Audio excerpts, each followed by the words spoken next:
a meeting. Which, to be honest, you all should have expected by this point. But, anywho, welcome, everybody, to Distantquest, Volumes 5 and 6. We are doing the Orphaner and the Executioner, I think. The Executor? I don't know I don't remember what Darkleer's title is. I just know him as Darkleer. Give me a break. Give me a moment while I go into the Discord and let everybody know that we are going live, in fact, while I eat my pizza rolls. Come on, Discord. Hurry it up.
Alright, never mind. Did I forgot to turn my mic back on? I've been talking this whole time like an idiot. Yeah, I think I'm a moron.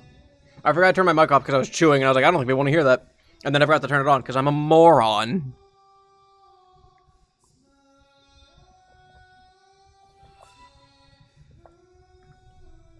Salsa, thank you for the Prime sub. Thank you. Yeah, no, it's not you, Pantheos or Twins Armageddon. I'm a moron. Anyway, as I said, hello Salsa, hello Sarax. That's perfectly acceptable that you were drawing during the stream. I understand that entirely. And thank you Midnightly 25 on the was I audible for that? I don't know. All right, I'll give it like another minute or so, and then I'll get going.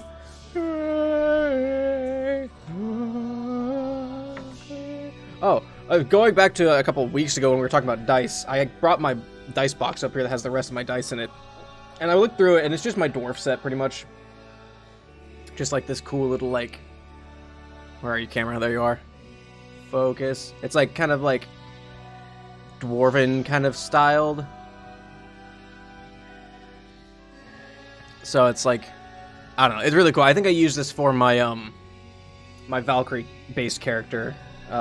She was based on Valkyrie from For Honor, so that's why I use those, because like, oh, it's kind of Norse based. They're dwarven dice, but they kind of fit the Norse theme, so I thought it fit. Hey Dawn, glad you can make it.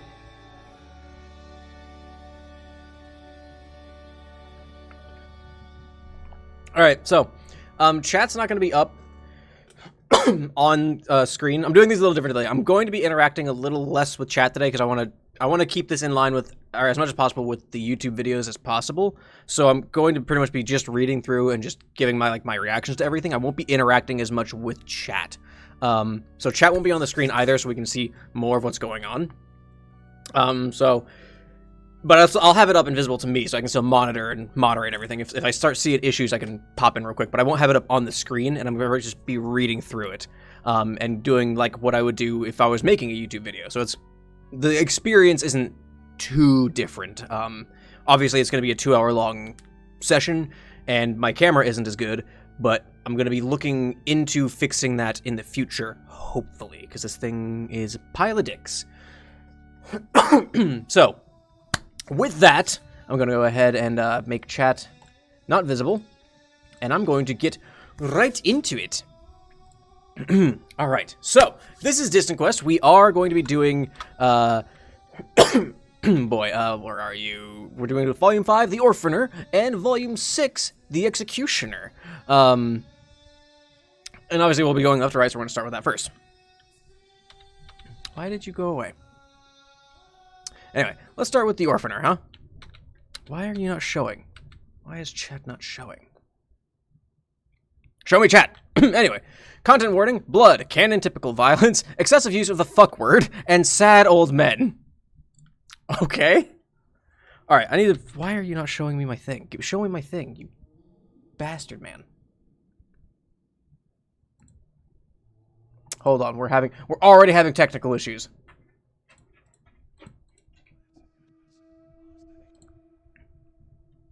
What the hell just happened there?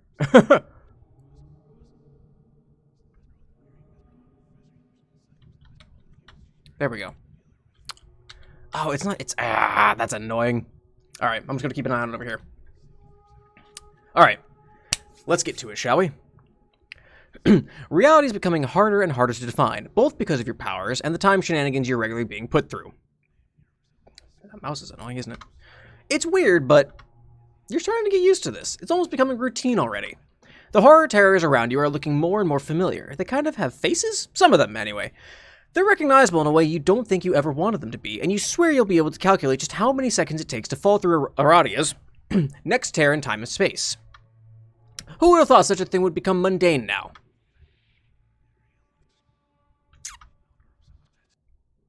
A wooden floor rushes up to greet you. Great!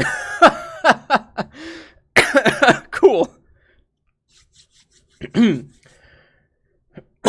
got something stuck in my throat because I just got done eating, so now it's like, ugh. You stick the line. Ooh, I like this. Ooh, he's got a little ship in a bottle type thing. Can you see anything? Hang on, what's going on here?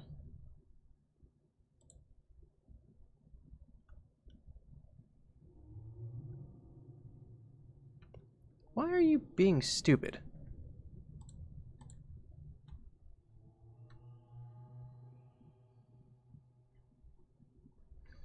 Did I crash?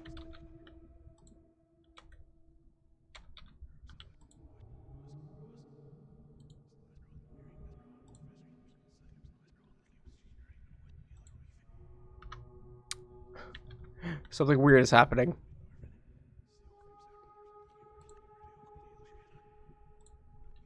Hang on, we're doing some fuckery here.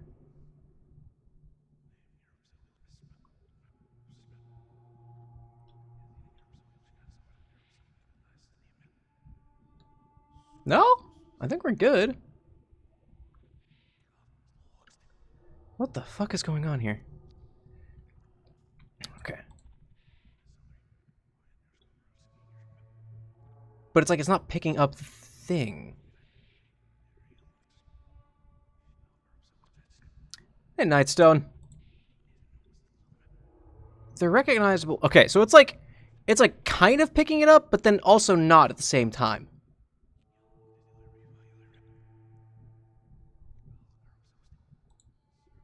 It's like as soon as I click into the game itself, the window refreshes, and then, but Streamlabs isn't picking that up for some reason?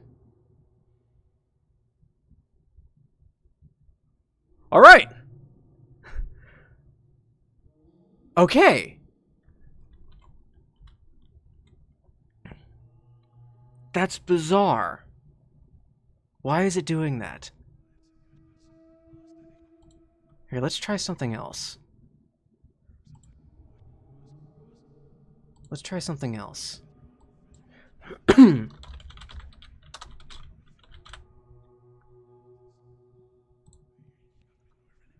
what the fuck is going on? That's so fucking weird. Why is it doing that? Alright. New plan. Audible on stream.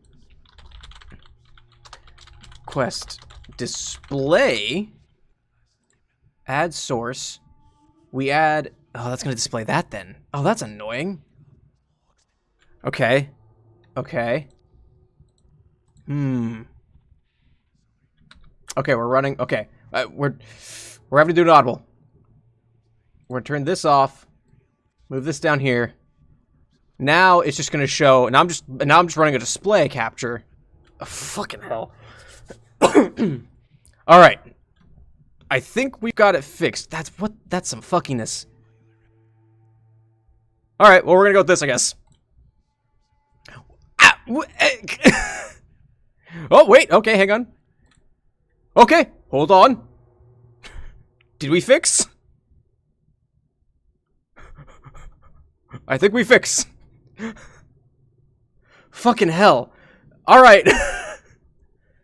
Good. We're gonna try this now. Anyway, recognizable, yeah, such a thing, mundane right now. Wood floor. And then here we, okay, I think we good. Everyone good. Can everyone see game and me and hear me?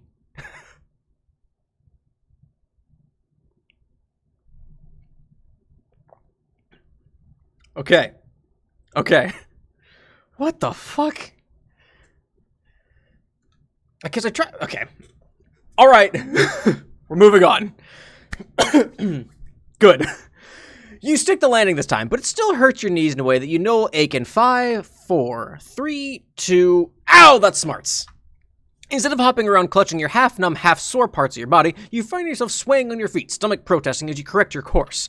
There's a solid wooden desk that serves to steady you, and once you take the time to look around, you know why nausea is spelled with C at the end. Oh, that's clever. Oh, man.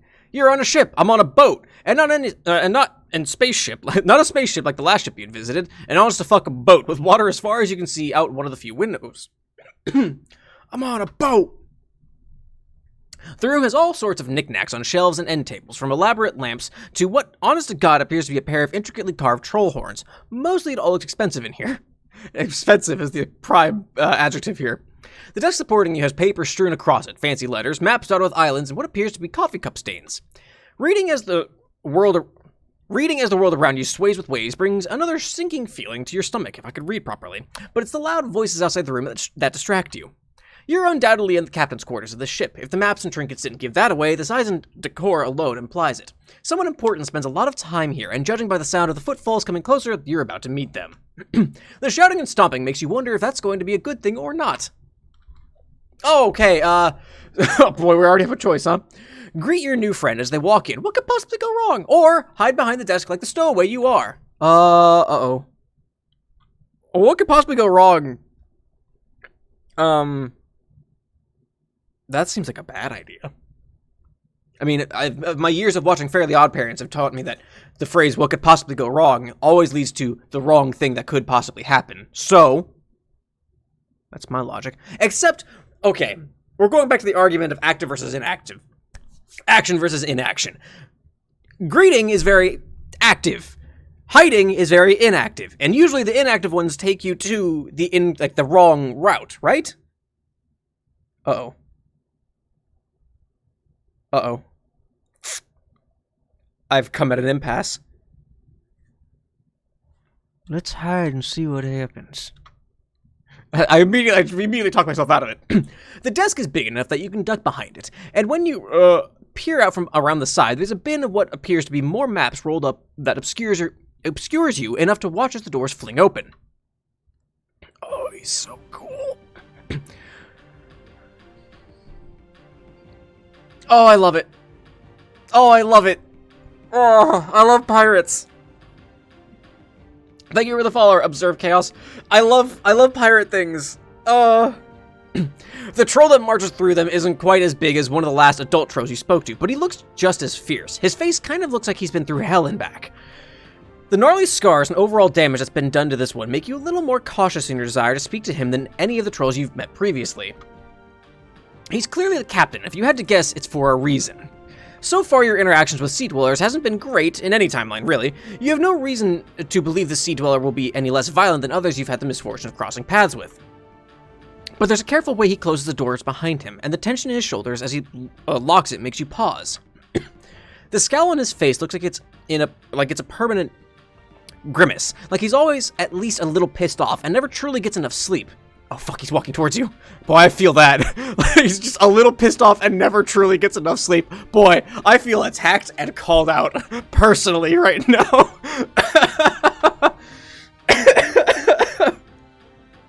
While he goes around one side of the desk, you dart around. I thought that said you fart around the other. You dart around the other, staying low so that you keep your head attached to your shoulders. You absolutely want to avoid becoming a smear on this troll's boots, so you tuck behind what appears to be a hat stand, but has a large cape draped over it. What is it with trolls in weird fashion? Everyone has such elaborate outfits.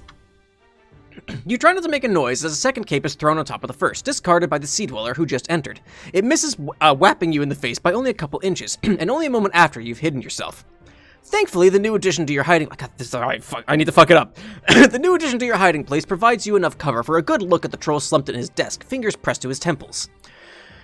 In that moment, he looks a little less scary and a little more tired, as if he's been carrying the weight of the world on his shoulders all day, and this is his first moment he's gotten to sit down and decompress. His exhaustion is bone deep, visible in the creases on his face and his stiffness of his posture. Something twists inside you, and you're stuck with a familiar urge. He looks like he could use a friend. Yeah, sure. You need to talk to him. Step out, introduce yourself, or cough awkwardly and get his attention. These are really close, back to back. There's got to be more than just these, then, right? All right, which one is going to incur the wrath of Dualscar more? MSPA Reader stepping out, going, "Hello, friend." Will he shoot me? Or stab me? Or strangle me? Or to be like, will he shoot or stab or strangle the source of the sound?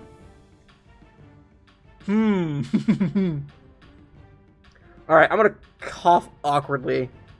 That seems like a... Fuck hell. Fucking hell. Alright. I'm gonna step out, actually. That seems more active. I already did the inactive one. What if I did the active one? Shit. I'm doing it. We're gonna step out and introduce ourselves. Oh, I like that art. You aim for a tactful way of getting the troll's attention, but what ends up happening is way worse than anything you could have hoped for. When you go to push aside the cape you're hiding behind, the whole thing falls to the floor, revealing you in a dramatic yet stupid way. That's my life. Hey. Well, that didn't work. Okay. Orphaner Dualscar. Fuck. Okay. Fuck. What did shithead sound like? Fucking. Oh boy, I don't even fucking remember his name. Ugh, it's gone. It's not there anymore. How do I not remember his name? Whatever. The Dancester version of the fucking kid version. Cronus. That's where it is. Thanks, my son. What did he sound like? I mean, he was basically just like a greaser type version of Eridan, right? But it's gotta be older. We're gonna go pirate at this motherfucker. Fuck it. We're doing it live. Oh, you gotta be fucking kidding me. He stands, reaching for a weapon at his waist, and you throw your hands up peacefully and surrender. You're unarmed. You're sorry. You didn't mean to surprise him. What kind of assassin pulls this shit? Are you even an assassin? Nope. A rebel spy? Also no. Definitely not that. Well, what the fuck are you? Because you sure ain't a troll. That's a bit more complicated than you perhaps have time to explain today. You really don't want to get into it. The troll crosses his arms with a huff, but he doesn't relax. Far from it. He looks even more frustrated than he did before, and you're still not even sure whose quarters you're in. Never mind who you're speaking to. It's gotta be a bit deeper, I think.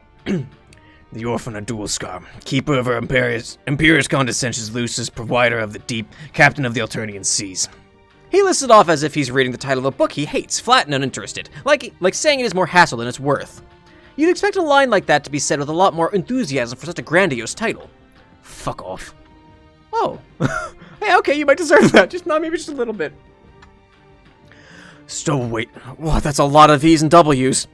Stowaways don't get to live, much less sass me. Well, you're not really a stow. You were hiding on my ship, and I was unawares of you being here. That's a fucking stowaway. You're already on my nerves. Don't test my patience. You can leave if you prefer. If it'll give me peace and fucking quiet, please do. I've had the shittiest day imaginable, and I don't need a fucking stowaway on top of it all. That's some really filthy language you got there about the F-bomb, about 1 F-bomb per sentence. Impressive. That's usually not how that's how I fucking talk.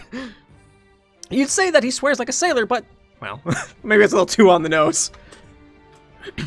He doesn't laugh, but you think there might be a part of him that wants to. Oh, his face twists a little and you can't help but grin.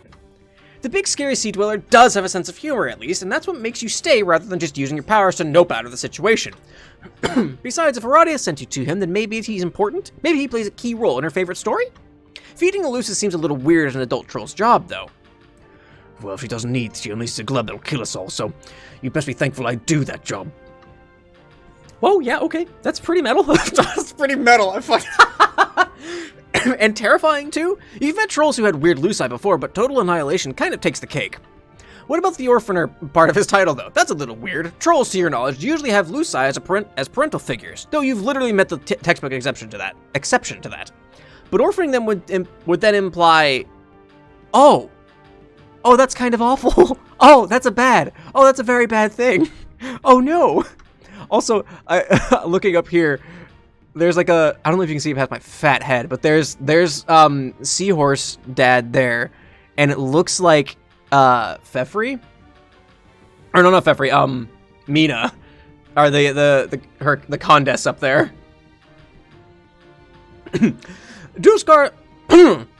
Dualscar looks incredibly uncomfortable now that you've literally spelled it out to yourself. Uncomfortable, but in a way that implies he's gotten used to it. Yeah, I do some bounty hunting on the side, but Luci are about the only thing big enough to consistently satisfy Glub Glebe, so I hunt them, even if they've got a charge. Ah, so Aradia sent you to meet a villain. That's very on brand for her, isn't it? Being the chaos entity that she is. The chaos entity. Can I get that on a shirt? Also, chaos entity with a fucking awesome metal band name.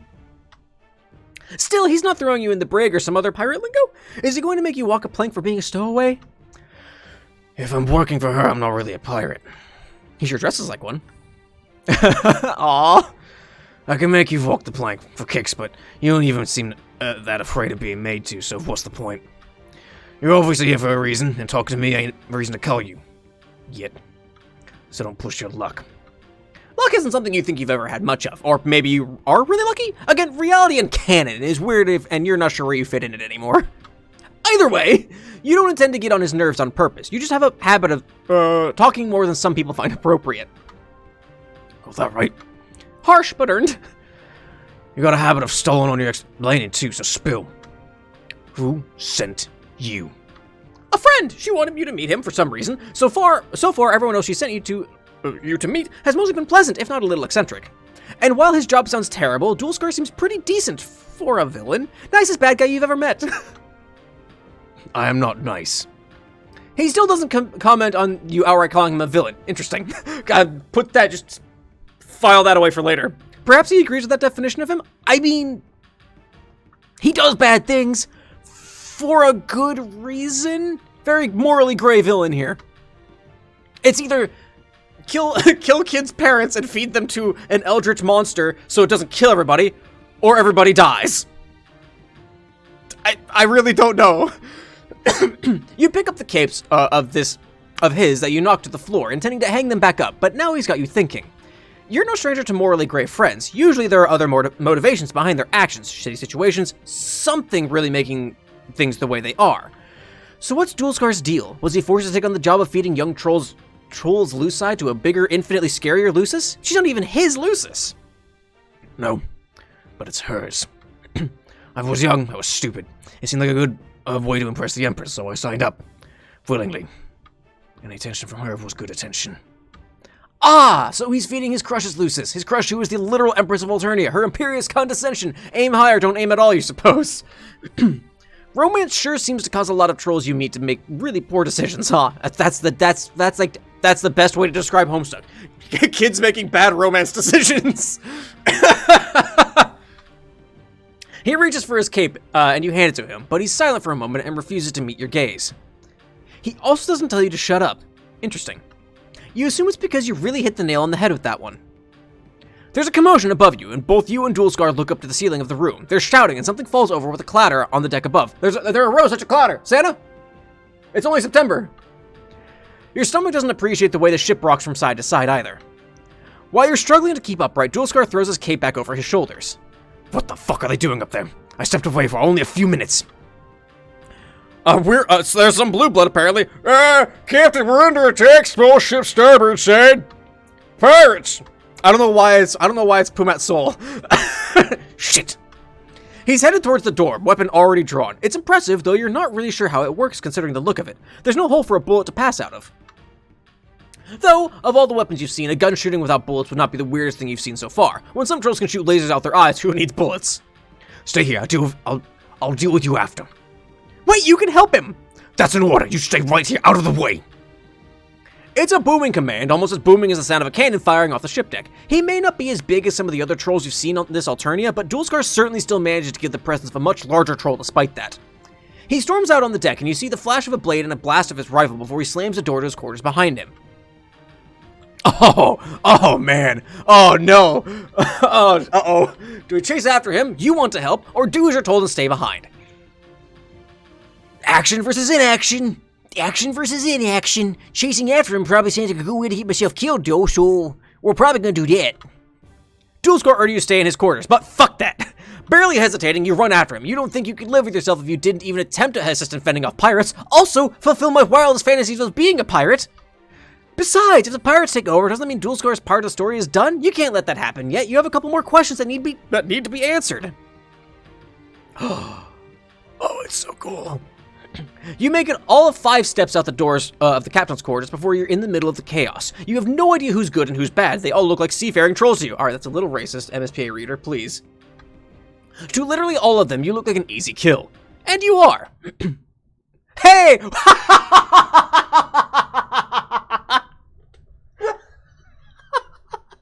I wasn't expecting the GTA. Oh, fuck. Hi, Yilde. You joined at a really good time. Fucking, I wasn't expecting a GTA reference. Oh my gosh. Alright, let's see, where are we? Alright, well, let's get back to it, huh? Let's get back to it, shall we? Let's see. Let's zip on past all this. Alright, so let's see, we jumped out at him. So let's hide now and see what happens here. Hide behind the desk like the stowaway you are. The desk is big. Wait, hang on. I did this before. Shit. Greet your new friend as they walk in. There we go. That's the one I didn't do. The doors fly open, and you feel your breath leave you in a terrified rush as you stare up at an alarming silhouette. For a moment, you're awestruck, first by the gnarly scars across his face, then by his loud outfit and impressive horns. Though the troll standing there is maybe not as tall as one of the last ones you met, he sure looks like he could destroy you nonetheless. What's the meaning of this? You try for a greeting, something like, hello, instead what comes out is closer to a squawk as his weapon is pushed into your face. The fuck are you supposed to be? Well... He growls to cut you off, and as you catch a glimpse of his teeth, your voice falters.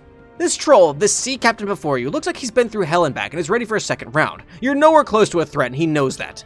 You try to back up to get some air, as well as out of his way, but your foot catches on the edge of the rug on the floor and you stumble, falling onto your ass. He looks infinitely taller from this vantage point. Stowaway. No, you just got here! His rifle... Please, stop, time out! His rifle is still in your face, but now there are other trolls peeking in around the Sea Dweller to gawk at you. They're mostly other Highbloods, no one below Cerulean, and their amusement is clear. We don't take kindly to stowaways, especially ones that don't even trolls. What do you say, boys? He looks back at his crew and they jeer. You feel like you're the butt of a very sad joke. How about we see how well the stowaway swims? I get to walk the plank. Ah! Oh, I'm still wearing Silence's thing. Oh, that's cool. All right, cool. We got the quick bad one. We're doing all right. All right. So now we zip on by. We hide behind the desk, the stowaway you are. We zip on by all of this, and then I guess we cough awkwardly on this one, because at that point, that's the one I haven't done, and I don't know. Well, well, this led to the other one led to the fight, so this one might lead to another bad ending. I don't know. Let's do it. You aim for a tactful way of getting the troll's attention, but what ends up oh, I see. That choice doesn't matter. Oh, okay. Got it. Stupid way. Well, that didn't work. You're fucking kidding me. Waste, surrender. You're on. Yeah, okay, so this is all the same. All right, cool. Okay, interesting. I like that. All right, so now I do as I'm told, and I stay behind.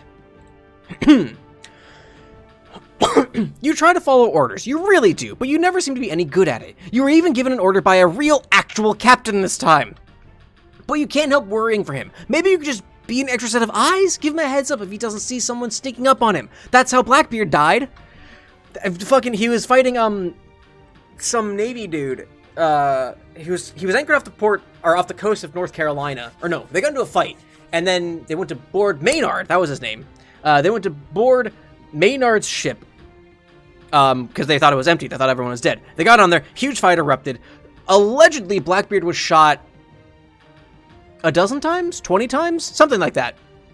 And was cut a lot. And he was dueling Maynard, and then some unknown sailor comes up behind Blackbeard and fucking cuts his head off. And that's how Blackbeard dies. He didn't see someone coming, so... moral of the story, make sure you have a good perception. That sounds easy enough, but you have to be careful. You have to be sneaky going out there, because you're an easy target, and no one but Dualscar knows what side you're on. God, I love this ship. Oh, he's terrifying, but it's so cool. I really like that art. Honestly, you don't even know whose side anyone is on. You know which trolls are crew members and which are pirates trying to, what, take over the ship? Steal things? What do they even want? You dart behind a barrel of some sort, peering out at the chaos that is the main deck of the ship. It's fucking hell. There's so many choices. Join the fray sounds like a bad idea. That sounds like a good way to get wasted. You run out onto the deck just in time to watch Dualscar melt some troll with a blast from his rifle.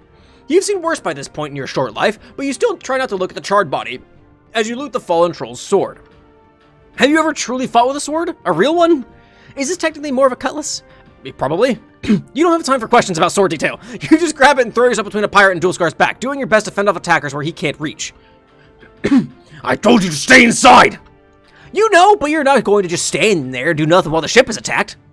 I'm not grub-sitting you then. I have a ship to defend. And you're going to help him. How? The only discernible feature about me are my amazing legs and the fact that I can zip and zap places. You're going to get gutted by petty pirates is what you're going to do. Maybe so, but you don't feel right in hiding. That's not true at all. Dualscar turns to face you, and it seems like at first it's to yell at you more, or maybe make sure you're not already injured. His gaze is firm, but he takes your hand and adjusts it on your stolen weapon. At least hold the fucking sword right, or you end up stabbing yourself by accident. Oh. Whoops. Yeah, fucking oops, stop wasting my time. You open your mouth to protest that he chose to do that. He didn't have to pause his battling to fix your mistakes. But he's already focused on the enemies again. Ugh. He tries to storm off, looking to get a clean shot of a troll climbing over the ship's railing, and another pirate darts in close. You can see the frustration on his face at being forced to do close-range combat. He just pushes the troll away with the butt of his gun, then kicks him square in the chest. What he doesn't see is a troll with a knife lunged from the ship's crow's nest, not until they're right in front of him, and he's not ready to shoot or parry. Shit! You don't think, you just grab him by the back of his stupid shitty cape and bend the space around you. There's a static and a pop, and you're suddenly 10 feet forward on the deck. You're both out of harm's way, but you're holding his cape in one hand. You seem to pull it right off him. You're bad. What the fuck was that? Teleportation? You know, no big deal. No big deal. How? No idea, it's just something you picked up. Not really sure how it works, just that it does. You get a flash of an appreciative grin from him, and then a blast of energy comes from the tip of his gun, blue and hot. The troll who'd nearly gotten him is in a heap where he stood a moment earlier. There's cheers from around the decks. Dualscar's crew, you assume. They're mostly Highblood, so that makes sense. There's some scrambling and you see the other ship, now that you can finally get a look at it, pulling away hastily. You watch him put his gun away, and as much as you want to ask him how something like that works, it doesn't seem like the right time for it. The main threat is gone, but you're still on edge. Yeah, they'd better flee. He holds up a hand when a crewmate asks if cannons should be fired.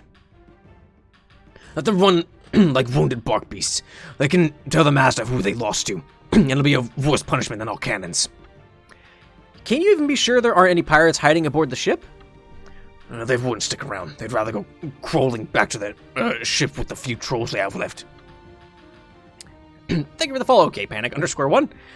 He seems unbothered, so perhaps it really is safe now. He'd know better than you, after all. Actually, overall, he looks less tense, too.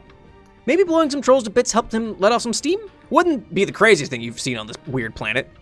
Your stolen cutlass clatters onto the deck as you drop it. Thankfully, you no longer have to worry about your poor skills with it. Hopefully we never see them again.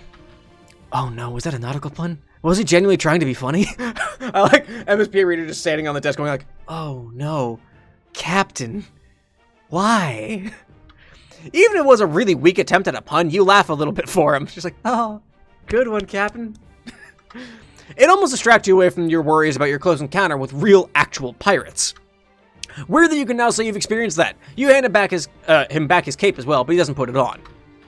Where did the attack even come from? Why would pirates just attack a ship as big as this? Especially if Dualscar is reasonably well known. Well, that's the thing. Pirates use very small ships. Because the navies of the world had large military ships, but they were very slow, very hard to maneuver. So pirates actually had very small ships, so they could outmaneuver the guns and get around them and everything. His face falls, and it feels like you just stomped all over whatever pride he felt at defeating his attackers. I've got a hunch. He starts to walk back to his quarters as the crew returns to their posts. Some of the trolls are eyeing you suspiciously, but no one raises a voice or approaches you, so you follow Dualscar. He continues talking once you're out of earshot of his crew, and it maybe makes you feel a little prideful that he wants to tell you something he'd rather they not hear. He trusts you, maybe, enough to talk anyways. Dualscar leads you back into his quarters, where he takes off his armor and sets it aside. He looks tired and worn again, as he stands in front of his desk looking over the cape in his hands. My Kismesis used to actually put effort into taunting me. Personal effort, not just sending some lackeys to mess off my ship. And where's the pitch in that? What happened to one-upping each other, or real dedicated rivalry? Maybe this is mostly him theorizing, but it feels a bit like he's venting to you at the same time. You think sending pirates to raid someone's ship is pretty dramatic and still has a lot of flair, but if his Kismesis used to do it themselves, then maybe you can understand how it would be disappointing. Sending a messenger is impersonal. He hangs up his cape, but doesn't move to sit down. I'm an afterthought, in comparison to whatever her mind's on now. She continues to become more interested in trolls that aren't me, and maybe I'm jealous, but who wouldn't be when everything she does isn't about our spade anymore? There's no pitch in her gloating over her prices if we didn't compete for it in the first place. Literally every relationship problem you've encountered with trolls so far could be solved by proper communication. Communication and therapy. That's very true. These kids just fucking talked. Is talking to her not an option? Not even kids. These fucking adults talked. She doesn't know one's whims but her own. It's why even when we're working together unofficially, it's always a struggle. Does your Kismesis kill Lucy for Glubglebe too? No, not really. That's my glorious burden to bear. The sarcasm is painful, but you can hear it in his voice. For all the flair and dramatics, it seems like Dualscar wears his heart on his sleeve. His feelings likely aren't as hidden from the crew as he thinks they are either. So why does he do it then? Why not run off and let some other troll be assigned to it if he doesn't like his job? If it's not me feeding the depths, it's some other troll. Some other troll who might not feed enough, might skip a week. And then we're all doomed, and what good is that? He doesn't say it, but you can guess that he likely feels replaceable, though the replacement could doom literally everyone on Alternia. I've been doing it for sweeps. I was thrilled at first. What an opportunity to prove my worth to her. My young pusher was all too eager to accept a chance for her to even look at me, speak to me, even if it was to command me to hunt Lucy. And my spade finds it ever so entertaining to hold that over my fucking head. She won't let me forget, which is one of the few things she still pays attention to personally. Blackmail material, still not peak pitch romance if you ask me. An unrequited flush crush and a spade that doesn't take him seriously. Dualscar's situation sucks, it really must sting, but he could probably do better, right? Move on from his spade? I've thought about it. if we don't get on the same way that we used to. What's stopping from ending it then? Aside from the blackmail, if you could get out of that, would he split? She's not going to take kindly to it that any way I go about it. But I've entertained the thought of turning her in. She's a true pirate after all. She's done loads of treasonous things, and it'd be about the only way to get her off my case. But what would the Empire do to her? If they catch her, call her. Wow! Wow! Wow! That's a little much to do over a breakup. I know you want a troll. You look nothing like a troll, but that's just how things are. She's pushing some boundaries a little too far, and that's not enough. And about the only way I know how to save my own skin is, if we split, is to turn her over. Turning her in still might not even save me, because she's going to be pissed, so that's part of why I've not done it. That, and the guy I got to spill the beans to ain't the biggest fan either. It'll do me no personal favours with the contest, but that doesn't matter now. None of it really does. What matters is I feed the beast beneath the seas, and that I'm good at my job. He looks so tired, and as much as you'd like to offer him a hug, he doesn't seem the type to appreciate the gesture. If he doesn't feel the way he once did for his Kismesis, and now for the contest too, his job, it's not something he even prides himself in doing now. Even if he boasted his title to you when you first arrived, he's not proud of it. He scoffs, and your heart hurts. Why did your gut instinct have to be right this time? Wouldn't it be easier on him if he genuinely enjoyed his purpose? Lucius needs to eat. It's mostly an obligation then, and maybe something he feels fated to do. I suppose, and if you want something done right, do it yourself. Some other troll might not let the Wiggler have a chance to survive on either. There's some sick fucks out there, worse than me. Oof! Oh! He has morals! He's a pirate with morals, yes. If you're being honest, you don't think he's that bad. Sure, he's doing horrible things, killing Elusus and orphaning young trolls is really awful, but he can at least acknowledge that it's a terrible thing to do. He's not a heartless monster. He's just playing his role, and isn't everyone in the end? This is just a story, and he's playing his part.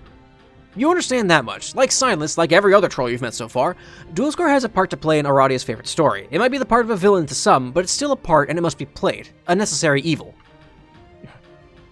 You're much better with words than you are with a sword.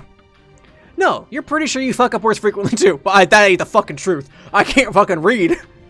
But you appreciate the sentiment at least.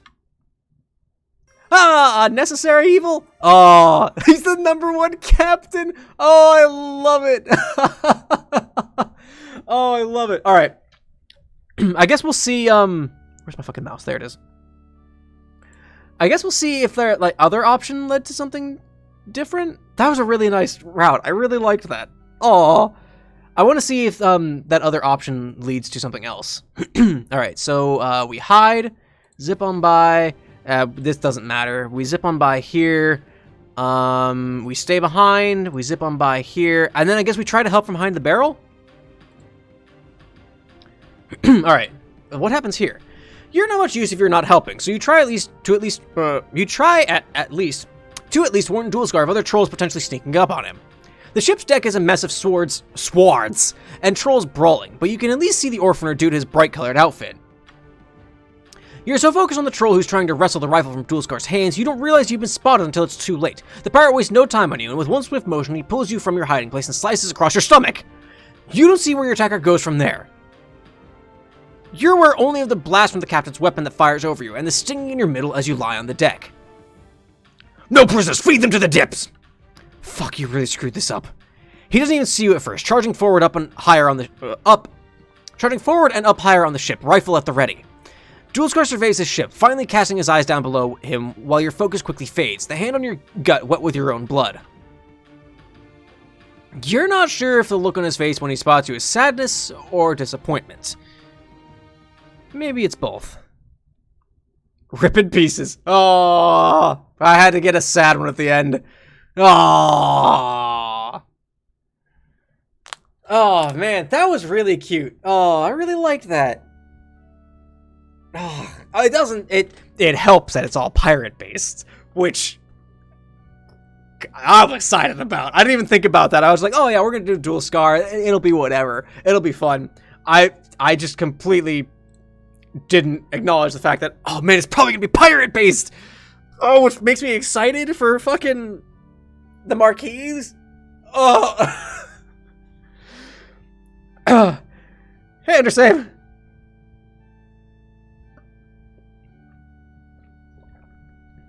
MSPA Reader is dead. Oh, hey, Brady, didn't realize you were watching. Oh, fucking... I really like that route. That was a lot of fun. That one might be my favorite, actually. And yes, it's probably because of the pirates. I feel like that one was pretty short, though, all things considered. Like, I mean, hell, fucking... The Huntress was an hour on her own. This one was maybe 40 minutes? Not even, because I had to spend, like, 10 minutes fucking troubleshooting. It was like half an hour. Oh, but I love that. The music was good. The art was incredible. It was such a good, wholesome story. Oh, I loved that. That one might be my favorite. Oh, I love that one so much. All right.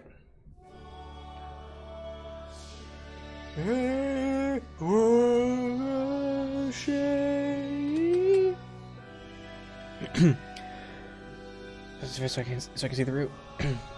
That's up to you, Safe. We're gonna start going into we're gonna do Darkleer next. So I'm gonna just get right into it without wasting too much more time. All right, so let's turn the chat box off and let's get to it, shall we? All right, so now we're gonna do Volume 6, The Executioner, an executor's decision. Oh, so this was "I'm not nice" was the tagline for it. An executor's decision. Content warning: depression and self-loathing. Flashing imagery on one of the routes. Okay, so if anyone, just please be careful. If anyone has some sort of epilepsy or anything like that. I immediately liked it. Am I on fucking Serpent Road from Dragon Ball? From Dragon Ball Z? That's what this looks like. Once again, you appear in Alternia. Where? Who knows? When? Who knows? You really need to ask Aradia for a map and a watch, because it sometimes feels like you're just flinging yourself through time and space, though you get the feeling she'd just smile and make a time pun. Probably.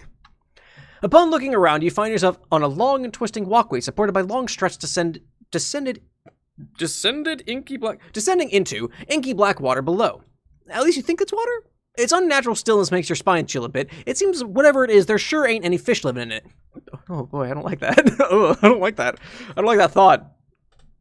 You try not to stare too much down, since you're a little worried that something might stare back. I mean, be careful what you're looking at, because it might be looking back. I don't remember what the actual quote is, but that's from Protest the Hero, so that's from. Where am I? Lost place. Though after hanging out with all those horror terrors, you feel kind of numb to that thought. Who knew ancient tentacle beasts could be so chill? Off in the distance, you spot a large stone-like structure stacked up high. At this point in your friendship quest, you can safely assume it's a troll hive, a depressing and creepy-looking one, but a hive nonetheless.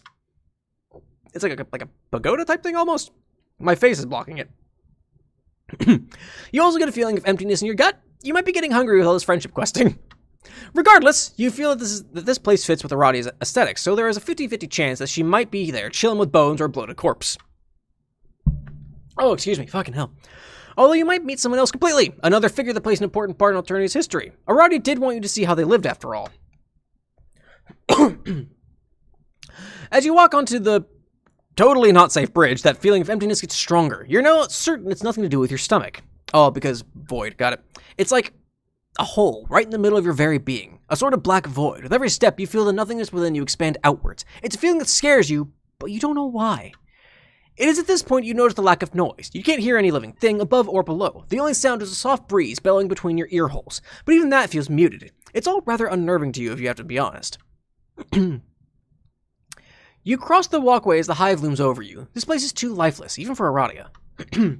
You now stand in front of the entrance to this colossal structure. It sure looks a lot bigger than it did when it was far away. A hell of a lot bigger. It's the biggest hive you've seen a troll have so far. It's a hive that you could see bench pressing mountains. Sure. It then dawns on you that this hive belongs to an adult, and maybe of a high caste. Though since it's not painted with troll blood and clowns, you make the safe guess that it belongs to an indigo. Also, you know, the blue. While feeling pretty smug about your knowledge of troll architecture, you notice slowly a deep sound coming from within. Oh, boy, what is Darkleer gonna sound like?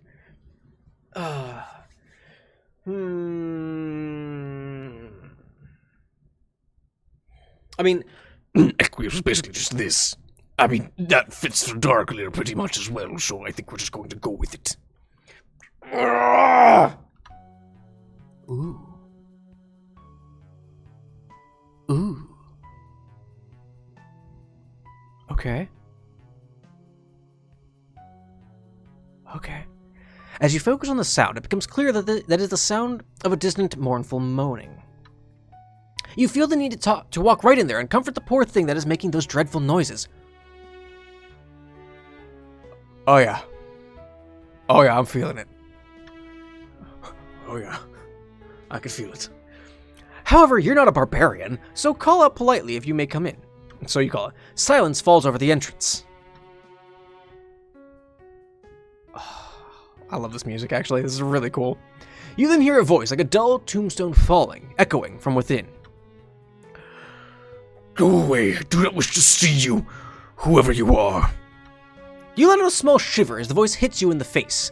This puts you in a hard situation. Politeness dictates that you can't enter someone's home without first being invited in. Is MSPA Reader a vampire? However, acting like a stupid moron has paid off when it comes to making friends. Except that all the times when it didn't. You take a moment to ponder your options. Lie about being a Highblood, here to talk about important business, or screw the rules, walk in unannounced, you're a rebel! Oh, man. I don't know, actually. These are both very bad decisions. Lying about a Highblood. Once I got in there, he might be offended that I lied. Because he is a Highblood, flat out. Blue, indigo, purple, and... yeah, he is a Highblood, flat out. So he might get pissed. But if I just walk in, is he gonna get all sweaty? Is he gonna pull? Tell me what to do? I mean, I know that's more Equius' thing than anything, but... oh, boy. Oh, no, what do we do? Alright, we're gonna lie about being a Highblood. Fuck it. This is our first choice. If we get to we'll get to the later choice either way. We're gonna lie about being a Highblood. Instead of being a rude boy, you decide the only option you have to do is to lie. Which you think is way less rude. MSPA Reader starts skanking. That's what a rude boy is, I think. I don't know. You shout back into the passageway, telling the voice that you're here on important Highblood matters, whatever those are, though you actually just mumble a whole lot and work in the keywords of important and Highblood into your nonsense mumbles. You start to hear large, heavy footsteps approach you. With every step, your teeth jingle in your mouth. Jingle? That's... ugh. I don't like the thought of that. You make a note to see a dentist after this whole adventure is done. Oh, it's interesting. Oh, I like the art. Oh, it's so interesting. It's like kind of faded. That's kind of cool. Out from the darkness steps a mighty and large figure. His abs reflect the moon's light and nearly blind you a bit. It seems like you were correct in assuming that his hide belonged to an indigo. He kind of reminds you of Equius, only bigger and with more muscles. The large indigo looks a bit confused, clearly expecting the person who called to be a lot bigger than you. However, it does not take long before he looks down to see your scrawny ass, at which point he gives an unsettling sneer. He looks like Ida. Like, he does look like Part 1 Jonathan. Sorry, I just looked over. A few unsettling minutes pass of him leering at you without saying a word. You want to say something to break this terrible silence, but no words come.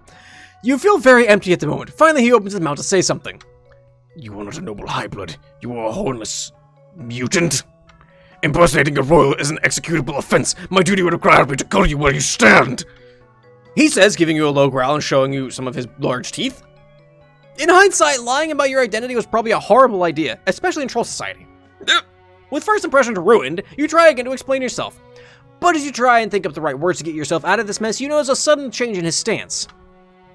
His stiff back is now a limp slouch, and his intimidating face has been replaced by a somber, long one. It's a rather quick change. Though I suppose I am the fool for believing that any Highblood would deign to have me in their presence. What's even the point of executing you? It wouldn't be officially recognized by the Grand Highblood. It would just be drone work. I'm less than a mutant. I'm... nothing. Your fear leaves you as much as you watch this large troll let out a great groan. Man, seems like a lot of things are weighing on him. Yeah? You try to comfort him by saying that it would be a great honor to be executed by such a big and muscly troll. You quickly realize that was probably a stupid thing to want. But you can't take it back now, since you already said it. The indigo slowly looks up at you. You then see his face twitch to a depressed grimace. Your heart sinks into your gut. This is a weird interaction. This is a weird interaction. Am I that pathetic that a mutant blood would willingly want to be killed because they feel sorry for me? It seems like your offer to be killed by him has made him even more depressed. You feel slightly insulted in a weird kind of way. Oh, Horace, how far thou hast truly fallen from grace. The troll that you know now is called Horace, turns dejectedly and ambles back into the darkness of his hive. You go after him, calling his name, but he doesn't even reply. You spend a good while trying to match his speed as he turns down each hallway, but eventually you lose track of him. Well, considering his legs are probably taller than me. Not only that, but you find that you're pretty lost yourself. All these hallways look kind of similar with their pillars and paintings, and horse dongs just everywhere. Man, you really screwed it up this time. Not only have you lost a possible friend, but you are now literally lost in his hive. Yeah, I know, they're just flipping the screen. The fear only really starts creeping in after the next few hours, when you could have sworn you already passed that pillar. You try thinking of other places to teleport to, or even time travel. You try thinking of the forest, the attic, the cave. But you keep appearing in the same location inside this maze of hallways. It then dawns on you, you're not getting out of here. You decided to lay down and wait for a ride to come get you. Hopefully. Lost in a maze of despair. Oh, man. Boy, howdy. Alright, well. Despair apparently follows me across games. Alright. So that was actually the quick bad ending. Good shit. Wait. Yeah, that was the quick bad ending. So screw the rules. Walk in unannounced. Wait, no. Yeah, wait. Yeah. Shit. Alright, so we're gonna say screw the rules. You're walking unannounced. You're a rebel. You're a rebel. Rules are for cops and babies. Can I get that on a shirt? Rules are for cops and babies. Besides, sometimes you need to break some rules to make a few friends. With this decision firmly locked in your brain, you head into the hive. You're greeted by a long and dusty hallway that stretches into the darkness. Darkness is the heart's true essence. Large and somewhat fancy stone pillars line the walls. You say somewhat because there are massive fist-shaped craters in them, so that would probably mark their value down quite a bit. As you take in the depressing atmosphere, you hear a distant moaning coming from further into the hive.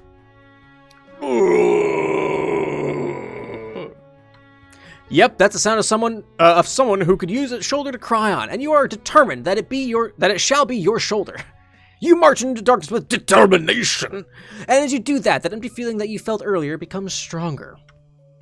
You try to think of other things to distract you from this feeling. Your thoughts soon start to wonder how this troll mourning is connected to the story of the Signless. So far, you've noticed you've been meeting people who were pretty close to him, including the Signless himself. Perhaps this mourning troll has also touched him in some way?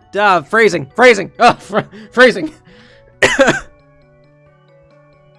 After a while of following moans, you finally reach a very large dome-like room. Large stone pillars surround the room, like the ones you saw in the hall. They also have fist-shaped craters in them. The first thing that draws your eye is a large muscular troll splayed out on a counter, surrounded by bits of machinery. It kind of reminds you of Equius' hive, with all his destroyed robots. In fact, the figure on the counter reminds you of Equius, only bigger and more depressed. He's like just sprawled out, just like, just like one leg off, draped over it, like, just the most dramatic motherfucker.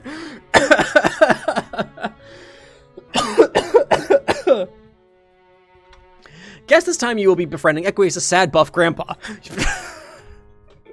Those are my goals in my life, to be known as the sad buff grandpa. You hear a booming sigh as he stares up at the ceiling. Man, it seems like he's having a rough day. The feeling of emptiness is now crushing you from within. It feels like it's coming from the center of this room, where the ripped indigo lays mourning. Just then, Indigo eyes cross paths with yours. He awkwardly stumbles to his feet off the counter. You see an angry look in his eyes as he stomps over to you. You soon realize just how much bigger he is compared to Equius as he looms over you. You there! How dare you enter my inner sanctum after I explicitly forbade it! You try and stutter out an explanation for your actions, but he has already pulled out a very large bow and arrow and is pointing it directly at your tiny head. This is really not good for you right now. Sure, death isn't technically a problem for you now, but it still kinda sucks and is best avoided. Death just kinda sucks, just a little bit. Maybe with your new powers you could get out of the sticky situation. Whatever you may be it mutant or beast, I order you to leave and never speak of what you found here to any living soul. You don't really want to leave him. He seemed pretty sad earlier, just laying on his work counter. Instead of leaving, you teleport about a few feet to the right, just out of the way of the arrow. It's kind of hard to explain things when sharp things are pointed at you. However, it seems like your little show of your of your powers has completely made your new friend speechless. Whoops, you kind of forgot that teleporting isn't a thing that most people understand. Well, I think people understand it. I think people don't expect it. The Clade seemed pretty unfazed when you did it in front of them. What are you? Be you a sprite?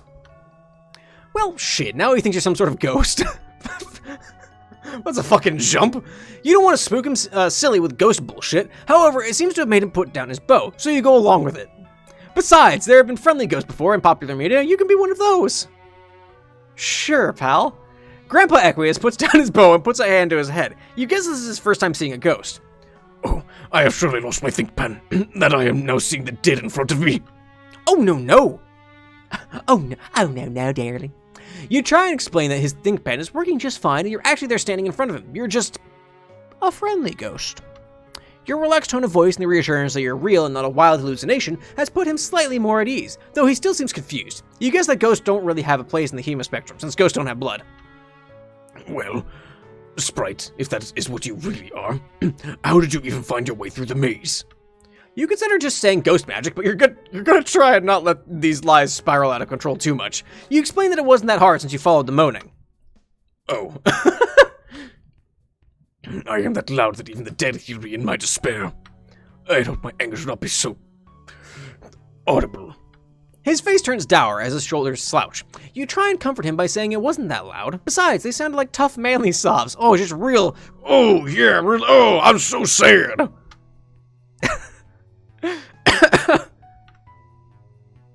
If that is supposed to comfort me, it really does not. Why have you even come to my abode? Sprite, have you come to mock and taunt me, to remind me of my failure, or are you, restless soul, come here to seek vengeance? Oh, no. You tell him that you didn't come to mock him or seek revenge. You explain again that you're a friendly and nice ghost, italics and bolded for extra emphasis. You were just in the neighborhood looking for a friend, wink, nudge, nudge. With your response, you see him let out a large sigh. You get the feeling he was hoping someone had come for vengeance. It also seemed the winks and nudges went right over his head. Well, I have not seen your friend or anyone for that matter. No one visits me here. Well, one does, but she only comes if she needs something from me.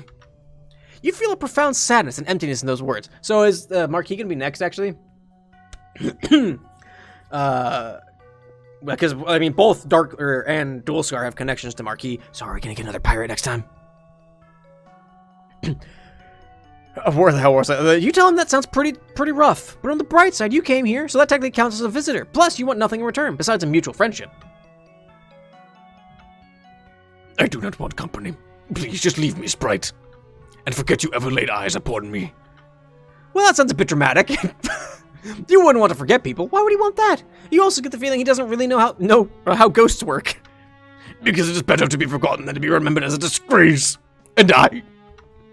You see him stare off into the distance like he's looking at something else. He then snaps out of it and looks back at you, face still dour. Never mind. It's nothing I will discuss with a stranger, much less so a dead one. Well, a stranger's just a friend you haven't met yet, so you say on impulse? Oh boy, what's that from? Oh shit, that's a quote from something. Fucking... My mom always said, strangers are just friends you haven't met yet. Fuck, what is that? Oh shit. I know it's from Ruby. Is it just Ruby? I don't know. You could have sworn you've said that line before. Regardless of corny writing, you continue. Dead friends tell no tales, as they say. You ask what you may call him. If you must call me something, let it be Darkleer. It's what I am known as now. Darkleer! Well, that sounds like a lovely name, title thingy. You ask how he got it? Do you think that some small talk would be good right about now? It was bestowed upon me by a sea... He cuts himself short, trying to come up with a different word. Which, for fun. Oh, well, Nicknames are fun. Giving each other nicknames is a big part of friendship, one of the main activities of it. It's not fun. You should have heard the other titles you tried giving me, like Longface or Mr. Gloomy. Mr. Gloomy is a valid ancestor. Sigh. Those nicknames are accentuated as you look at his long, gloomy face. You try and tell Darkleer that maybe he should tell her he doesn't like the nickname. Maybe it's a misunderstanding. She would see weakness in that. Besides, her pity would only mock me and compound how much I have fallen in status.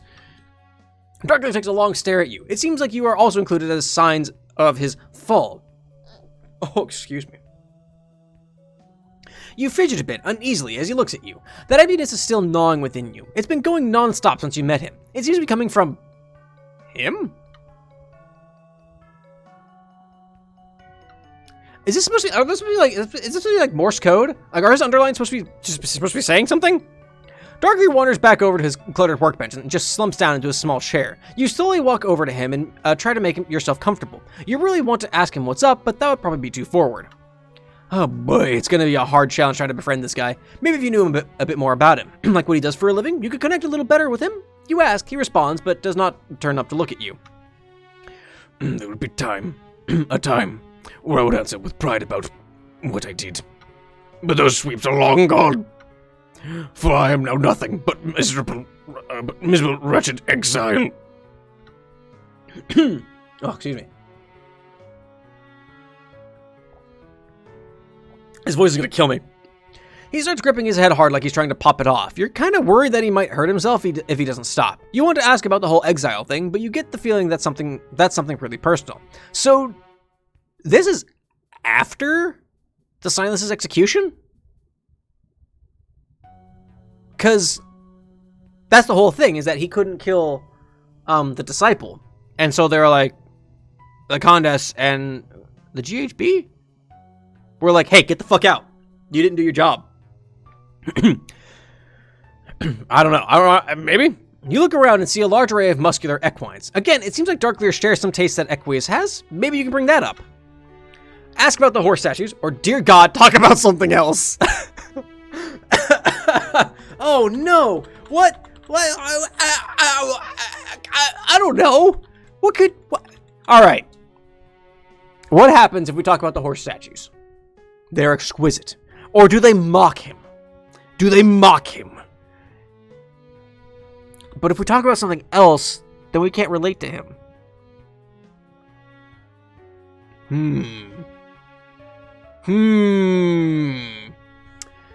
I really don't know. I really don't know what to do about this situation. Let's go with, let's talk about the horse statues.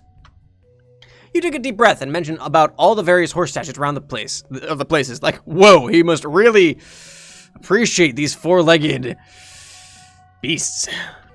It seems like you piqued his interest upon mentioning the statues. You admire the noble hoof beast? Fuck. Shit, I misread the situation. Oh, yeah, totally, you say as you nod, trying not to make eye contact with one of the statue's rock-solid nips. I'm glad even a bloodless sprite like thee can appreciate majestic creatures with their powerful muscles and their beautiful manes. Not many trolls appreciate them, even ones from my own blood caste don't understand them. Not like me. I made a mistake. Ah! Oh! I wasn't prepared.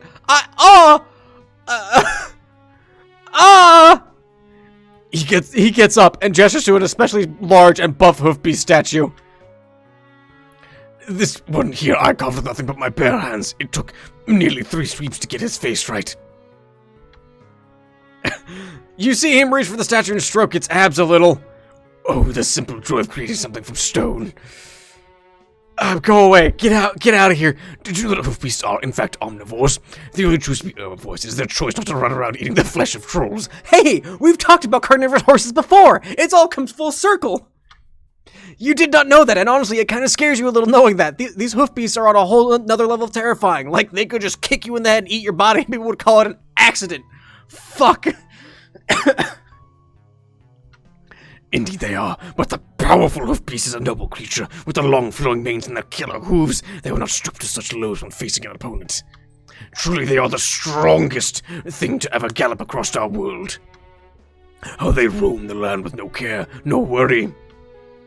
No rules, no orders binding them to one place. Do you need a towel? They are truly wild and free. Suddenly you notice tears forming under his eyes. He really loves hoof beasts. Oh, how I envy those magnificent, strong creatures. Man, this is awkward, but in a good way. Darkleer is being emotionally vulnerable right now about his love for hoof beasts. You have to be supportive. You're about to give Darkleer a pat on the shoulder, but stop. You were still pretending to be a ghost after all. Patting him would definitely blow that cover. Your eyes right around looking for something else to talk about. Besides the hoof beast statues, there seems to be other kinds of stonecraft. Heck, you see some very nice cornicing? What the fuck is that? Above the arches of the room. Did he make all that? Did you make all that? Yes, I did craft most of the things you see before you. I find the act of building relaxing. He looks wistfully at the metal and stone things scattered around the hive. It seems like he hasn't truly relaxed in a long time. You pry a little deeper in his crafting hobby. What other things here did he make? Oh, well, I've smelted powerful weapons, built motorized battle chariots, and even constructed this very hive we're in. He gestures around you to some large swords, the pillars, and even a fine mosaic of very scantily clad indigo wrestling the clown. Oh my. You must admit Darkleer is one talented guy if he made all this himself. You see Darkleer give a warm smile. It seems like he actually wants to talk about it. If you are impressed by these small trinkets, you have not seen what I crafted in my days of glory. Let me enlighten your bloodless think pan on this subject. Darkleer gets up and guides you down another hallway. It's similar to the ones you passed before, though these ones contain pictures of other trolls. Every troll pictured seems to follow a common theme. They've all replaced a body part or another with ornate robot parts. There was time when trolls from across the land would come seeking my aid, and those who felt weak or needed fixing. These are but a few of the body modifications I smelted. I took pride in bringing strength back to those who needed it, so they may function within the machine that is the Grand Empire. That sounds very noble of Lear to do, helping out trolls like that. But you wonder if that only included trolls on the higher end of the hemospectrum. You notice his face frowned. Oh shit, you said the last part out loud. You gotta stop doing that. His face changes a few times trying to think of a response to you. It seems like he's conflicted on whether he would feel pride making a low blade useful, or if even replacing a hand would be too much. You see a little sweat run down his forehead. Oh, excuse me. Darkleer then lets out a large sigh as he wipes his forehead. Sprite, why do you ask such questions? You try and explain that maybe it would be nice to help those less fortunate? Wouldn't that be also noble to help a lowblood to better serve the Empire? Of course you could much prefer a democracy, but you don't want to blow his mind too much. Darkleer is quiet as he stares at you. He still seems puzzled over it. Perhaps giving modifications to lowbloods would have been useful. Make the weakest strong. But it is not my place to give such things. Maybe even less so now. He turns back to the pictures of the wall on the wall wistfully. Each robotic part I designed was branded with my seal. No troll would willingly craft an exile's mark to their flesh. You see him tense up a bit and notice his fist is clenched. It looks like he's going to punch something really hard. Just ask me about this whole exile stuff already, jeez! Oh boy.